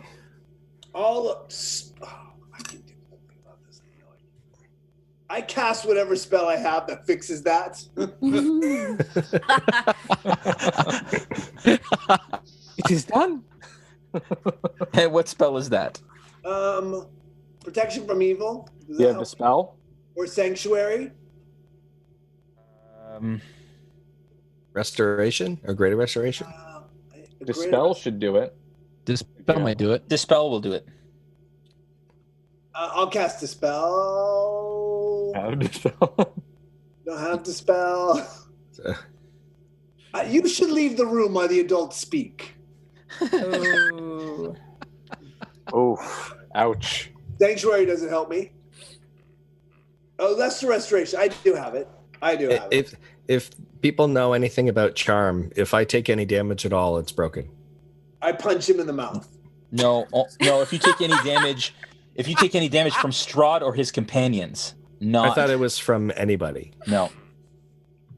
He has an innate ability. It's not necessarily the spell. Right. He's not casting a spell when he does it. He has an innate ability to be able to do it as an action. So do I see Rictavio punching my friend Sterling in the mouth? No. You see him casting... Are you casting Lesser Restoration? I don't have a Lesser Restoration. Oh, okay. Then he's just charmed. All right. But remember, these are your friends too, Sterling. So you're a little confused why your friends are fighting. But other than that, play it as I do have a remove curse. Does that work? It's not a curse. I know. I know that, and you know that. And the entire Twitch stream knows that. Before this move, we just pretend. Fast forward to 24 hours later in the bar. Here's the thing. I'll say, I'll just, look, we are new friends and we are on a great journey. Hopefully at the end of which we will defeat this monster. But we must keep our humanity. To throw the feet of a monster is just unspeakable. This is not our battle. We are not Barovians. We own nothing. Now, but Rone. we're still in danger as long as we're here, so why not fight him? Because if we do nothing, we still are in danger, just as everyone else is. In the most glorious of days, Ezmerelda, where you are, where these adventurers are in this moment, they could never defeat Strahd. It is asinine to believe they could. It is. So let me convince. Why fight? Rictavio, that is exactly why we decided to ask her if she would help us in this situation. So listen to me, my friend. We must drink on tonight. If we do not drink on tonight and go and live on, then we cannot defeat Strahd in the future. Irina screams out through tears. She says, "This is what he wants. This right here is what he wants, to tear us apart till there is nothing left." To the theme of Party of Five. Please. Please. I hear you, child. Look. Do not call me child. You are We are but the same age, as it appears. Okay. I did not mean Okay. in sooth. I am here only as a comrade. Only as somebody who believes in you. I'm sorry, I did not mean to offend thee. But look, if there are zombies about, we must clear this town and protect them. Do we all agree upon that, Rone? Do we agree to take out the zombies? Or is that beneath you as well? We can agree on that. Agreed. We must fight it. Work together to make sure this town is safe and clear, yes? Yes. Yes. Yes. Who needs healing? I can heal you. Oh, really? Now you can heal everyone. I have the ability. I was saving my one grand spell to just. You don't understand. Please let me not impede on your graciousness. I did not want to die. Please proceed. How has it gone wrong between us? Oh, great healer. Hey, why are they so mean? Okay. Irina puts her hand and kind of on the ground. She wipes her tears, and you see this strong, resolute nature come over her as she rises to her feet. She says, "The town needs us. Please." I'll give healing. Who needs healing? Dmitri. Yes, I saw you. Dmitri, you must. I am quite injured right now. Come. I will cast a second level cure on you, which gives you 2d8 plus 4. Wow. Is that enough? Wow. Do I roll that? I'm happy. No, he will roll. Yeah. An 8, a 6. Ooh. So that's 14 plus 4. It's 18. Wow. That's a good spell. 18. Not bad. That almost brings me to full, but my max has been reduced. Is that still true? Yep. Oh, Dmitri. Ouch. Who else needs healing? I believe we're all fine, or at least not very damaged. C'est bon. Then let us work together. Let us go. Yes? Yeah, he was mostly smacking you around. Rone, let us find the zombies and put our differences aside for now and work as a team. I will follow you into battle. Lead away. Very well. Sure, I walk out the door. As you guys start to walk out the door, you hear a faint. As you look down, the altar boy stirs. As he's covered in like some of the burning wreckage that broke off the door when you blasted it. I thought he was dead. And he kind of like his eyes are rolled back in his head a little bit, and he kind of like he's totally dazed, not in any shape to communicate at this point. Are you alive, my friend? He's pale and definitely needs some rest. Callie, did you pick up that bag? Yep. I thought I did. No, you didn't. It's actually still clutched in his hands. Oh, I'm sorry. Okay. Rob him. Is the fire out? Yeah. Okay, I just want to make sure it burned through. Is the priest No, sorry, okay? this isn't the priest. The priest is dead and charred. This is the altar boy. Right, Yeah, there was an altar boy sitting on the ground or laying on the ground there. Rictavio, perhaps, although you do not use your healing on us, perhaps you could, young boy. Did I not just raise Dmitri? Yes, come, boy. Let him wait. I would rather keep my spell for now. He is alive. We are going to follow Rone into battle. Rone. I've been Let us Lillard. find something to vanquish. Okay. If you can be bothered. What do you guys do with the boy? Well, we need that bag. We grab the bag. So you grab the bag. Are we just gonna leave him here? Yes, he's better off here than he would be in the front lines. Well, I know you're not going to take him into battle, but we're just going to leave him here to be like, sorry, I don't know where your parents are. There's a bunch of dead zombies around you. See you later. I'll just walk over and try to lift him up to his feet. Is he unconscious? He's just dazed, right, Jay? Yeah, he's been drained, and is really not okay.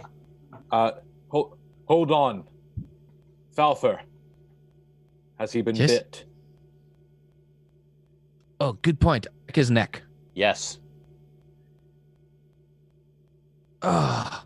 He has been bitten. Then let us finish this. I'm Kill going him. to walk over with a ball of shadowy force. What are you doing? I stop him. I stand before him. He can be healed. What is your problem, man?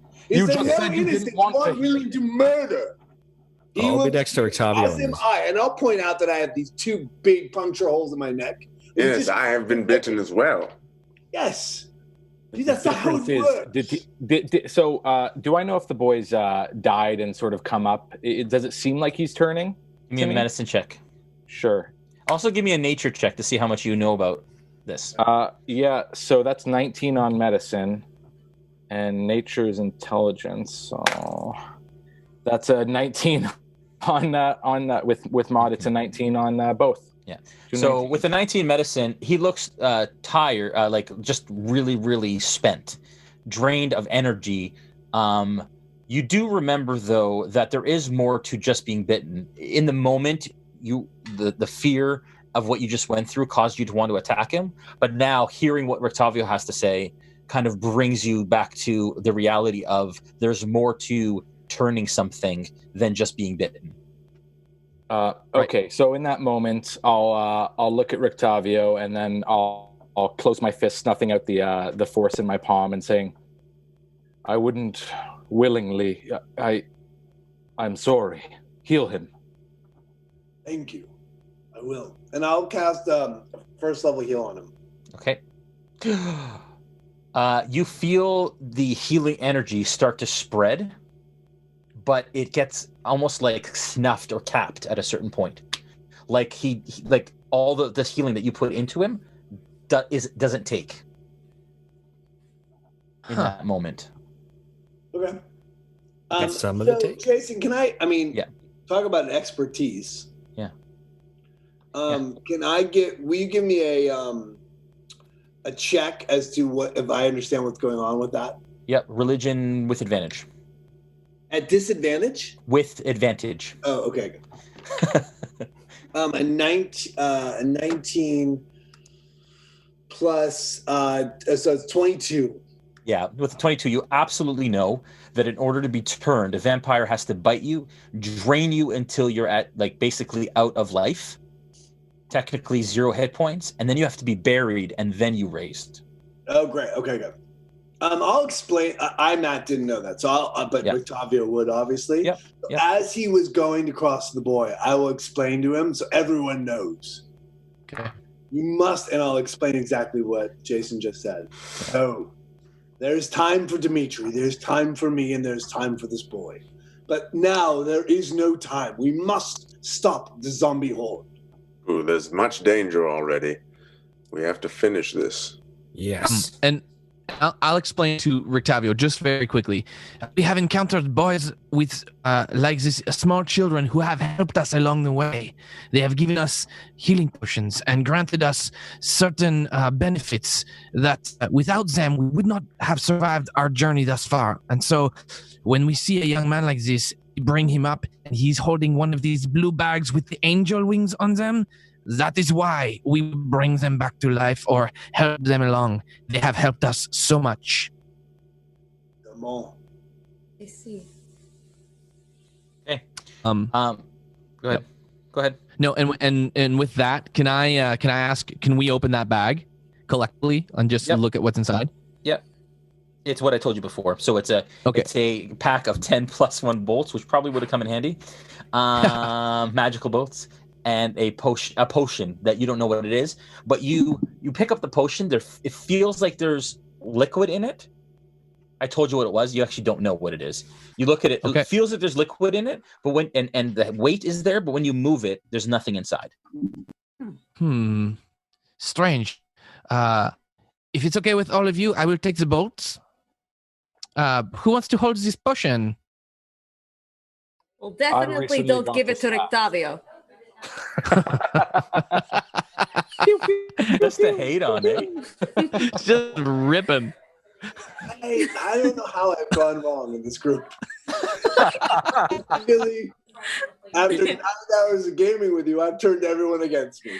I'm on your side still, man. Somebody else hold on to it in case we need to restore him again. Yes, well done. And I will say, in this moment, you'll forgive me. And I'll reach out and I'll touch a piece of Ezmerelda's hair, and I will say, you have a death wound. If you shall pass, the spell will resurrect you on its own. You shall not leave this plane of existence today. On hearing this, I'm flooded with memories of Van Richten and how he spared my life, as well as my family's. And it actually brings me to tears. And you see that Ezmerelda gets emotional when you do this. Now, to the Horde. Rone, we follow you into battle. Lead us bravely. By all means, send the magic caster first. I'll turn around and I'll with a flourish of my cloak, I'll walk out the church doors. I'm right beside you. Let's go. All right, so you guys head out of the church, and it's still gloomy, but at least there's no mist surrounding the church at this time. The streets are empty. Everyone is closed in their homes. Sorry, I'm getting background talking in somebody's mic. I think if maybe just mute while, you're not talking, that'd be good. So then you guys amass outside the church. You head east to the town square. To the north gate where things were happening. Do you want to grab their minis here, and we'll just set you guys up? Are you still large, Sterling? No, that only lasted a minute. Okay. I'm sorry, Jason. I don't remember how I came back to life. I gave you the potion that. All right. So will you roll me? Was it greater 2d8 plus whatever the level was? Is a greater. I'm not sure exactly how much that's going to be, but the 2d8 is 10 points. Okay, thank you. I don't remember what the bonus is on that. And I cast on myself while people aren't paying attention. Yeah, so that's 14 points total for you from the potion.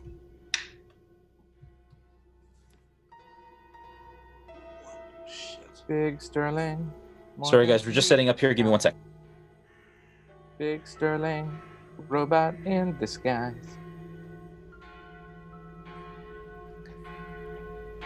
Joel, you're muted, I think. I was gonna sing that earlier. Yeah. Robot's stuck in my head every time he goes big. Yeah. Hey, back to the militia in the town square. You guys are finding that there are more zombies that are clamoring out from the sewer grates that surround the town square. And you feel like you're holding your own. You're doing an incredibly good job, but they just keep coming. And you're starting to wonder when this onslaught is going to end. When all of a sudden there is a large group of adventurers that are running across the western road to the town square and arrive. I'd like you guys, what we're going to do easily on this side is that we'll do initiative, but we'll do three-step initiative. So we'll have the militia be initiative step, we'll have the zombies be one, and then we'll have you guys be one.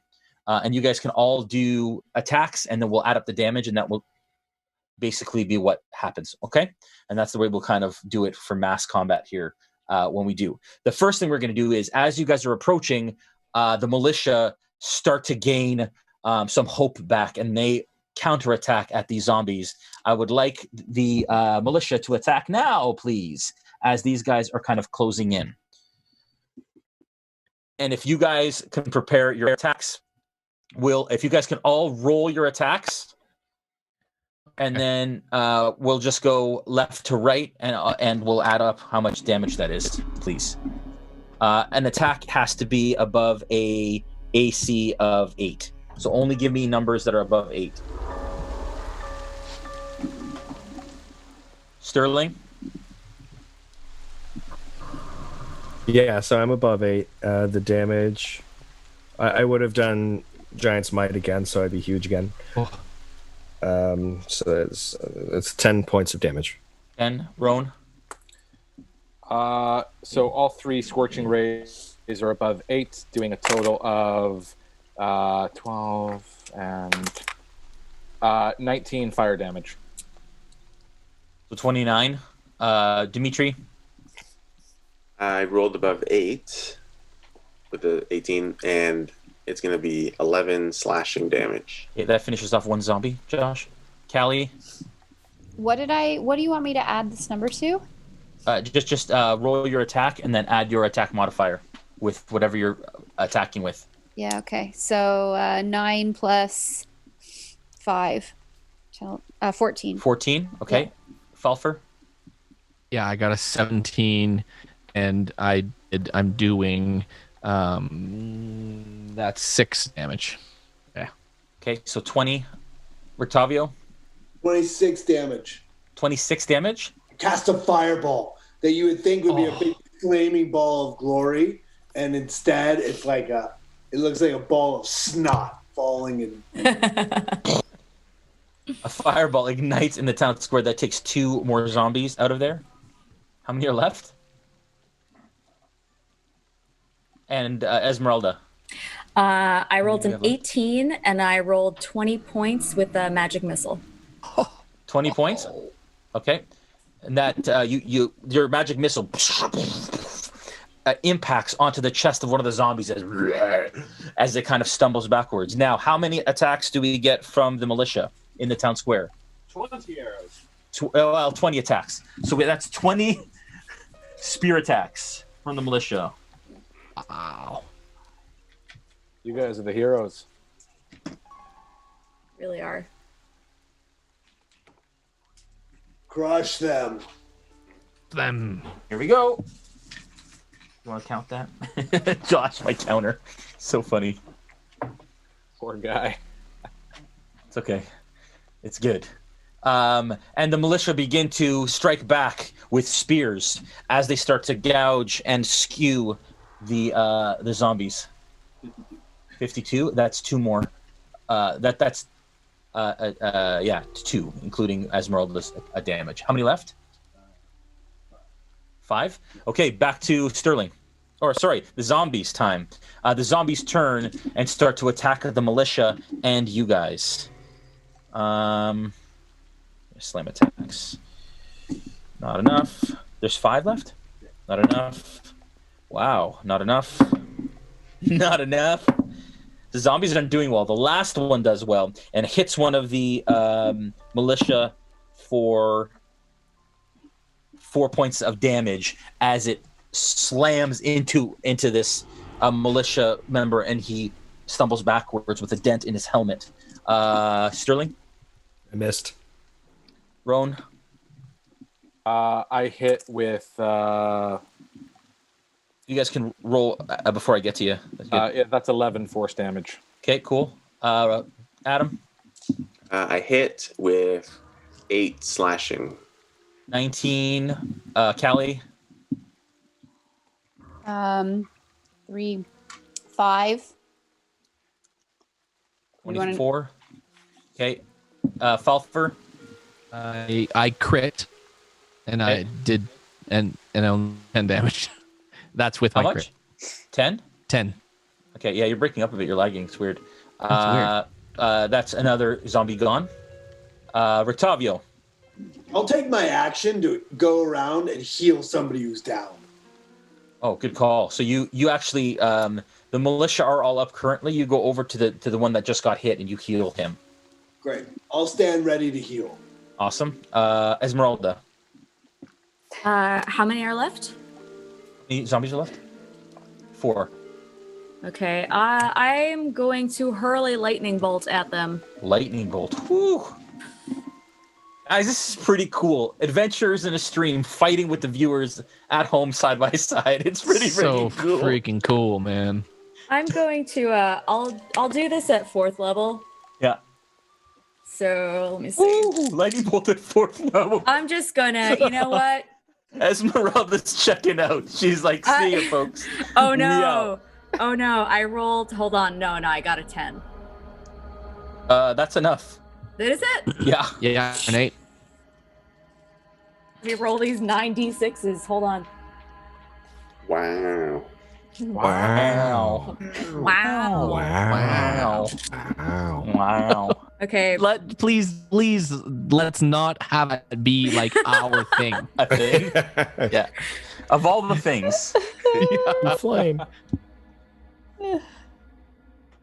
37 points. Woo! Another zombie. As you reach out your hands, lightning bolt strikes it, and it goes down in a heap of burning, nasty flesh. Back to the militia. How many left? 3? 3 left, militia. See what you got. Was there nobody else? Because it's a 5 foot. It's 5 feet wide. Oh, does it arc? It's 100 feet long and 5 feet wide. Yeah, it would have just hit the one, and fried the one. Because if it's 5 feet wide, that's the space that a single zombie occupies. Yeah. So it would go in a straight line and affect that. Okay, we have 30 minutes. Go ahead. Unless there was more in a straight line. So if you maneuvered to kind of like get more in that straight line that it goes, you know what I mean? Yeah, no, I got you. We just have like 30 minutes left, and I wanted to do something really cool before. That was cool. You've been doing really cool things the whole time, Noura. I wanted to make sure I got that one in. Yeah, that was great. What did it look like? I just Pikacha'd, like, Pikacha'd. a huge lightning bolt. That's awesome. Nice. How many from militia, Julian? The militia went to bed. 22 attacks. 22 attacks. Wow. 10 attacks. Man. 10 attacks from one guy. This guy's just slicing and dicing. 2, 4, 6, 8. Mythic Epic Weaver. 12, Crushed. 14, 16, 18, 20, 22. Oh, Josh, I'm sorry. 1,000 bits. Amazing. You guys are... Man, that's... Guys, you guys are awesome. This is so great. So just come back every week. Yeah. Yeah, and then we can pay Matt his cut. I want my $2. Yeah. There's 3 left. Yeah. Oh man, this is pretty amazing. It's fun.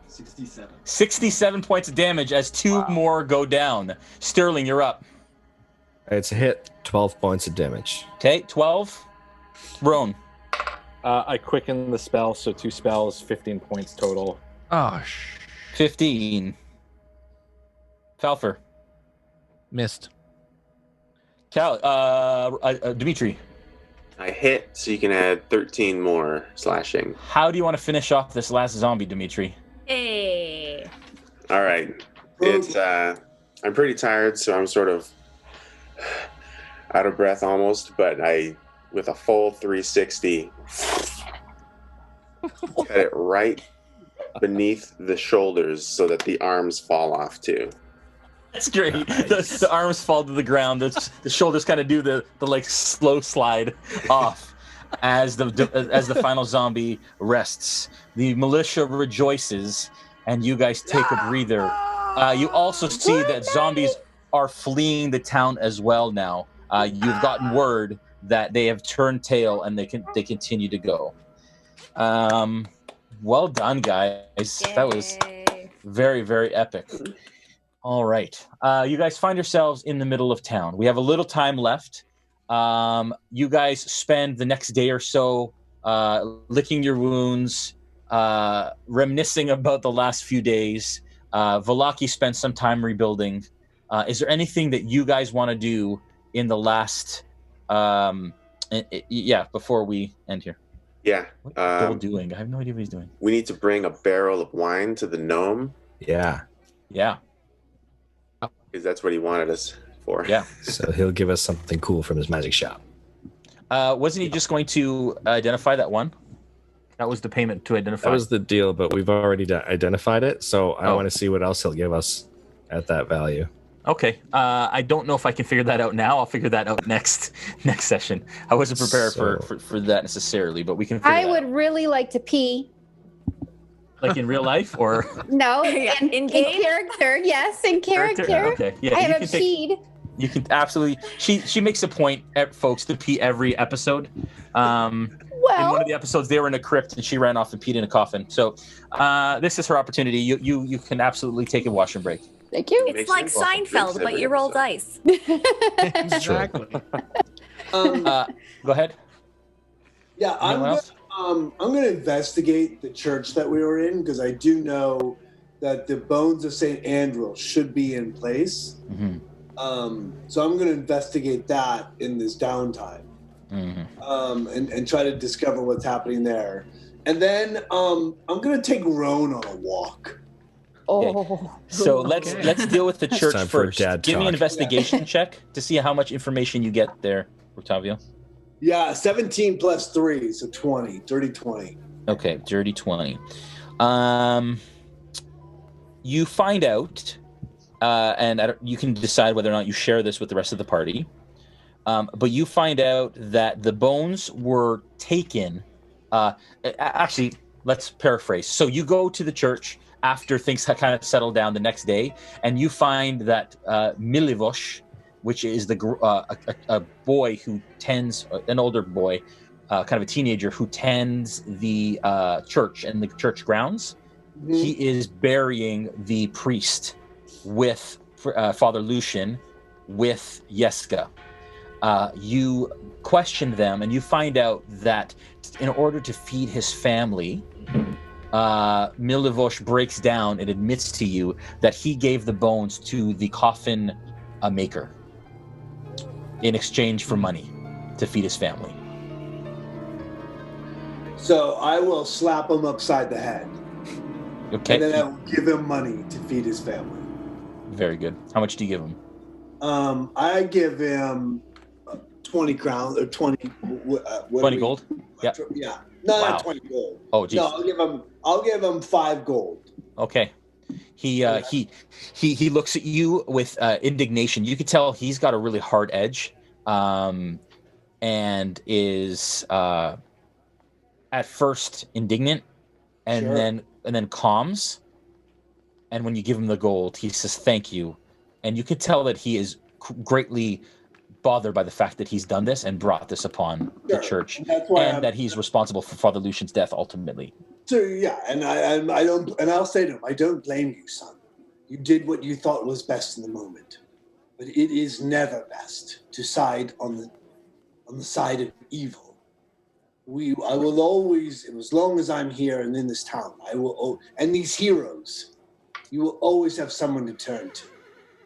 Thank you for telling us. I need you to promise not to say another word. The bones of St. Andrew are a powerful symbol to this town. Do not let anyone know that they are not there.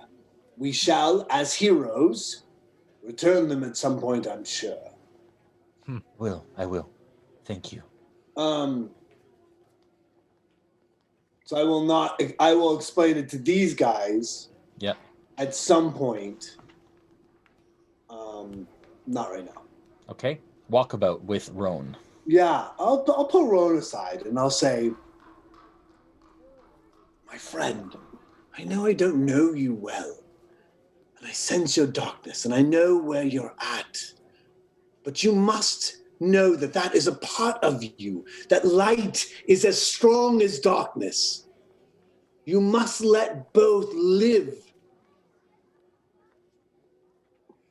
You are a hero whether you choose to be one or not. And your compatriots that you travel with every day need you to be someone to count on. Here's what I know, Rictavio. I know that we're in this land, and I know that Lord Strahd rules this land. And I also know it's foolishness to attempt to fight him. That being said, I'll take your words under counsel, but know this.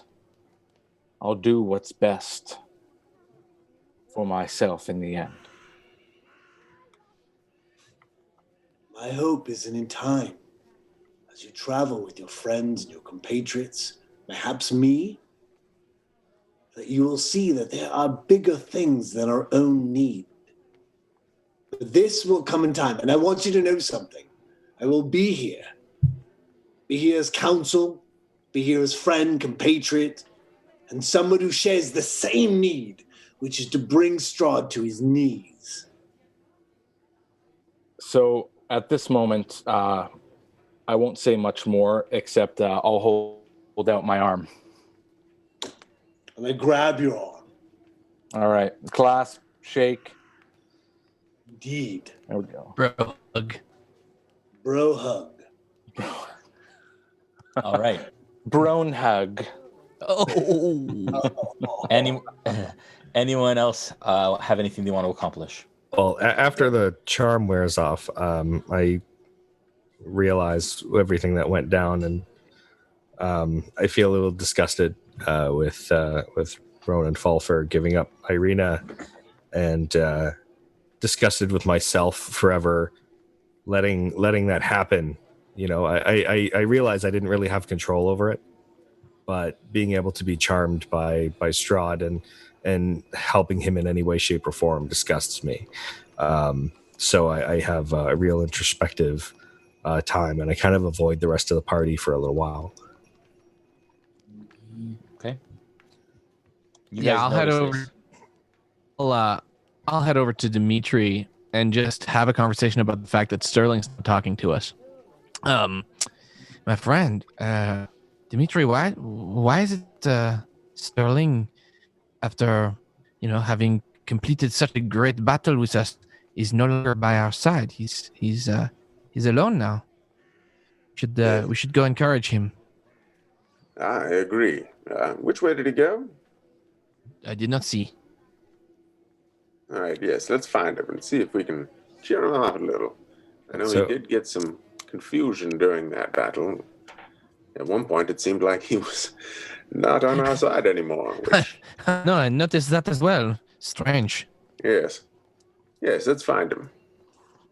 Okay. So I would be either in the inn or someplace in town. It's the solitude, just that people don't really go. So that's probably where I would just be to be with my thoughts at that time. Okay, you find him at a lonely table in the inn. Okay.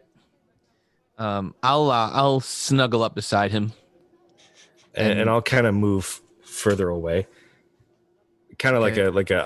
I don't want anybody to touch me right now. I'll go sit next to him on the other side.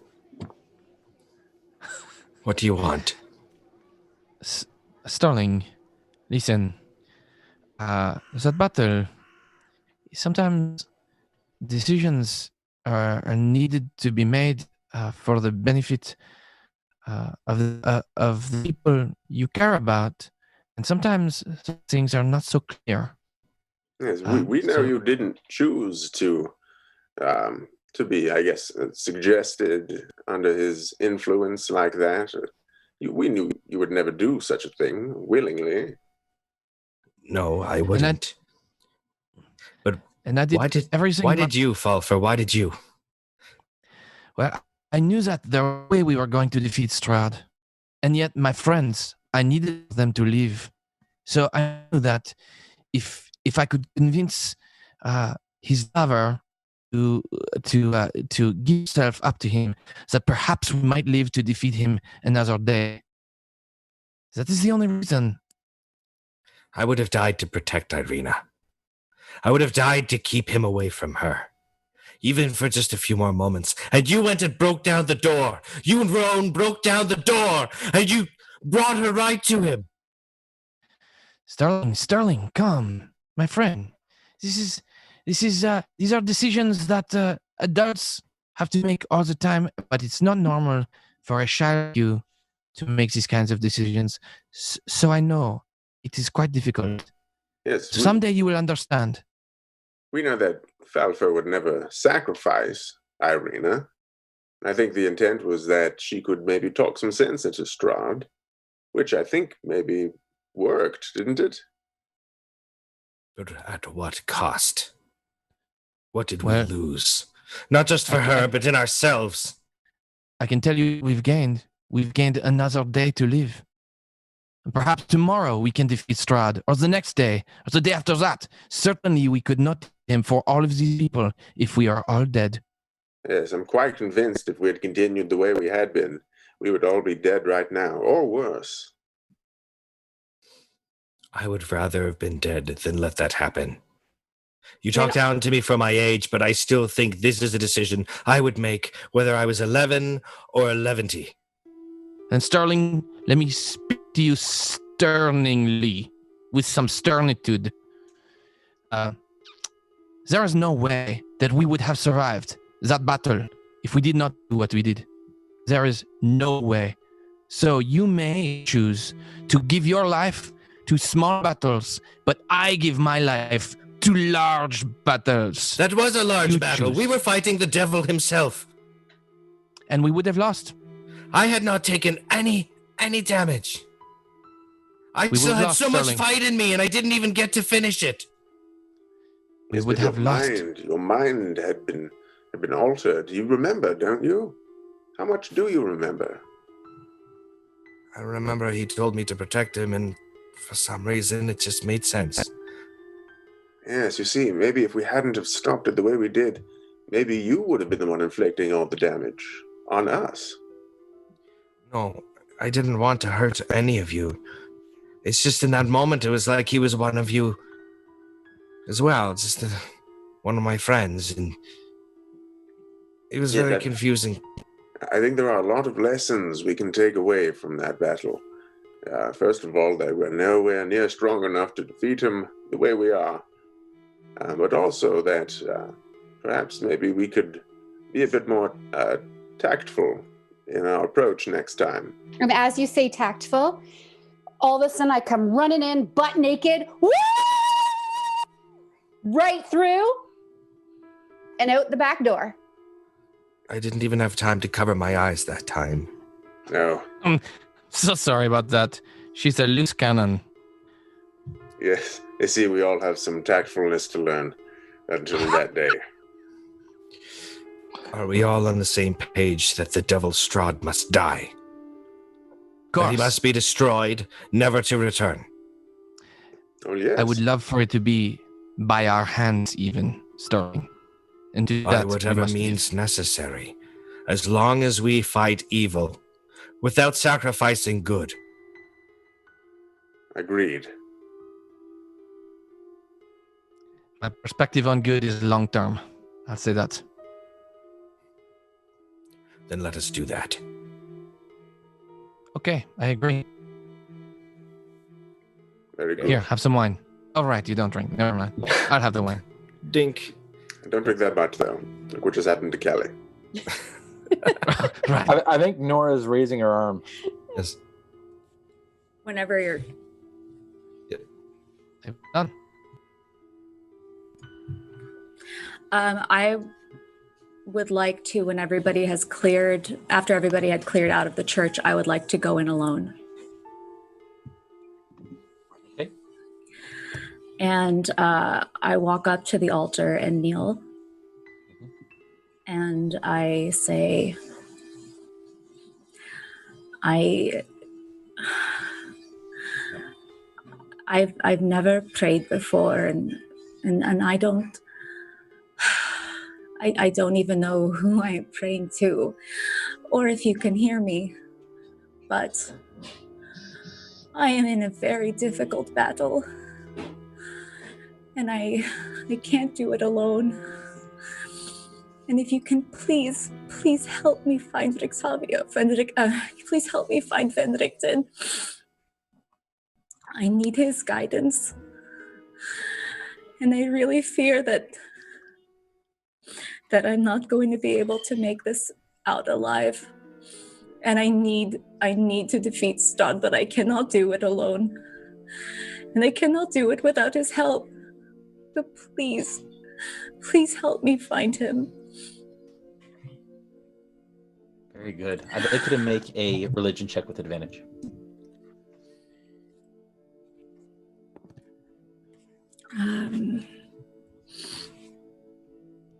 Religion is what? Oh, intelligence. Wisdom. I think it's wisdom. It's a 16. With the 16, the windows are still shattered in the church. They haven't replaced. They've swept up all the pieces. But for the first time since you've been in Barovia, a single shaft of light shines through the chapel. And in that shaft of light, you see dust float past. And as soon as it comes, it's gone.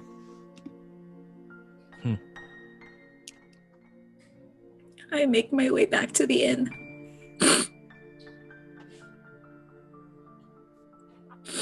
As I look through the window as she leaves, a tear goes down Rictavio's face.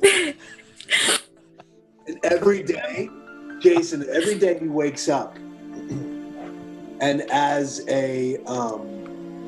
simply as he can, he goes to her, and he casts Death Ward on her each morning.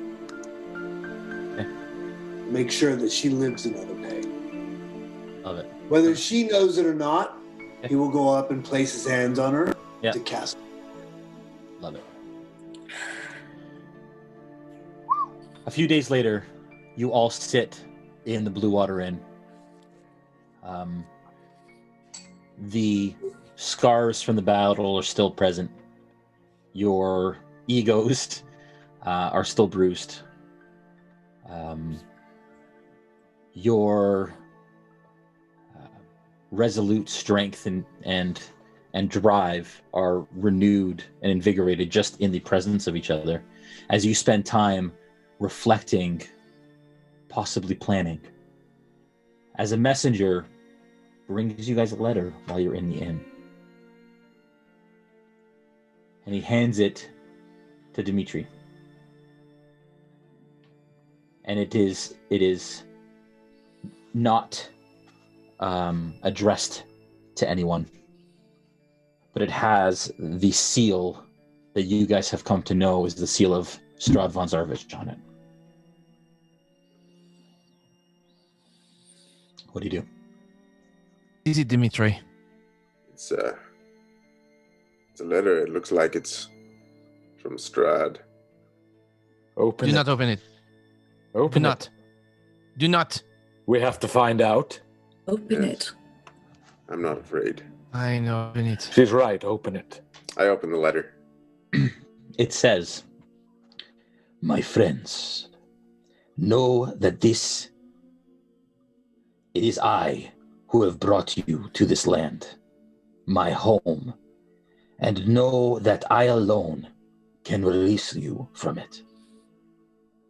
I bid you dine at my castle so that we can meet in civilized surroundings.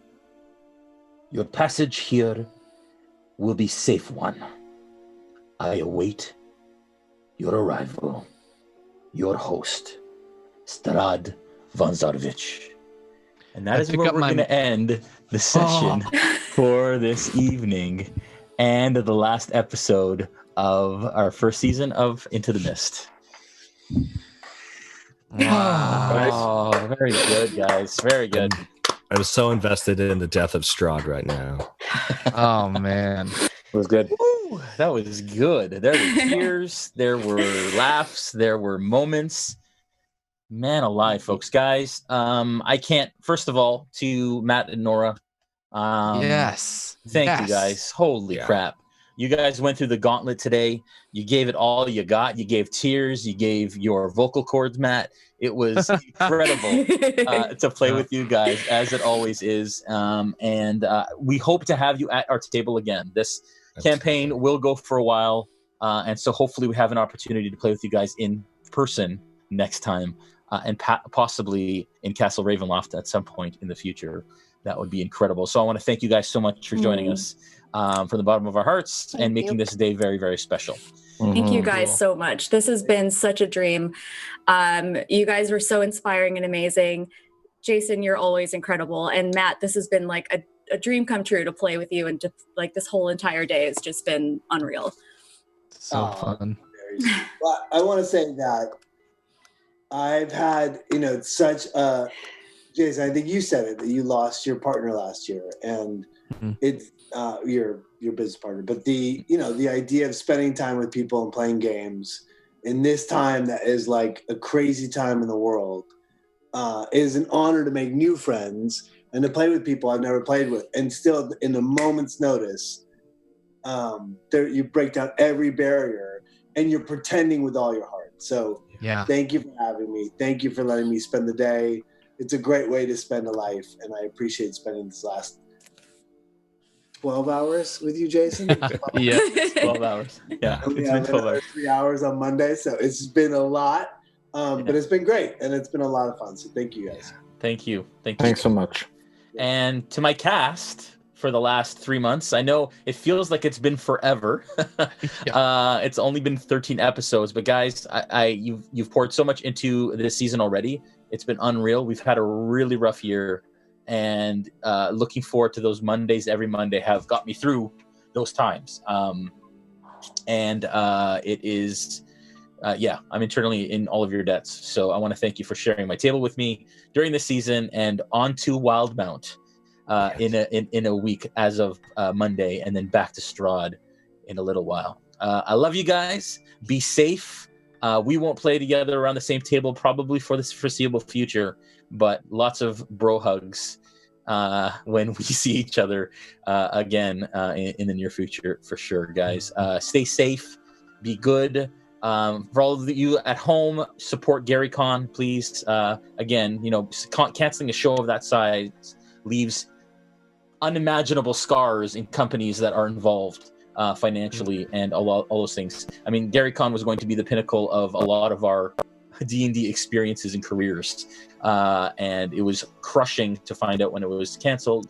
But look what we were able to still put together and accomplish in such a short amount of time, and have people like Matt Lillard, who wouldn't have been able to play because he couldn't have stayed the whole time at the show, and now here he is, 15 hours invested with RealmSmith. You might as well just become a member of the stream at this point. I mean, goodness. I've never been on Twitch before. I mean, I've never played in a game and then watched the comments, and it's been super fun. So it's so fun. Really cool. You guys always have a spot at our table. Just know that you guys can come back anytime and play.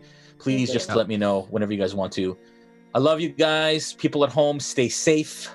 Follow and subscribe. Josh, thanks. Yeah. Oh yes, Julian, of course, the producer in the other room. Thank you so much. Thank you to Josh here, who has been counting dice all night.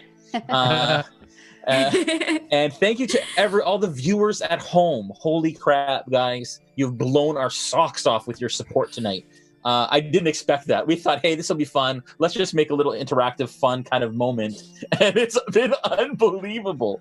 I can't even tell you how thankful we are for you guys to invest in us. The way that you have, not only with bits tonight, but with your time every single week. And it just keeps growing and growing, and we're just so very elated and thankful for it all. You guys have a wonderful night, and we'll see you tomorrow night for Nolzers, 5 p.m. I'll be painting the young red dragon if I can actually walk and see straight after today. We're doing sorry, I didn't mean to jump in, Jason. Go ahead. Doing an Ask Me Anything tomorrow at 2:00. Oh, cool. Oh, cool.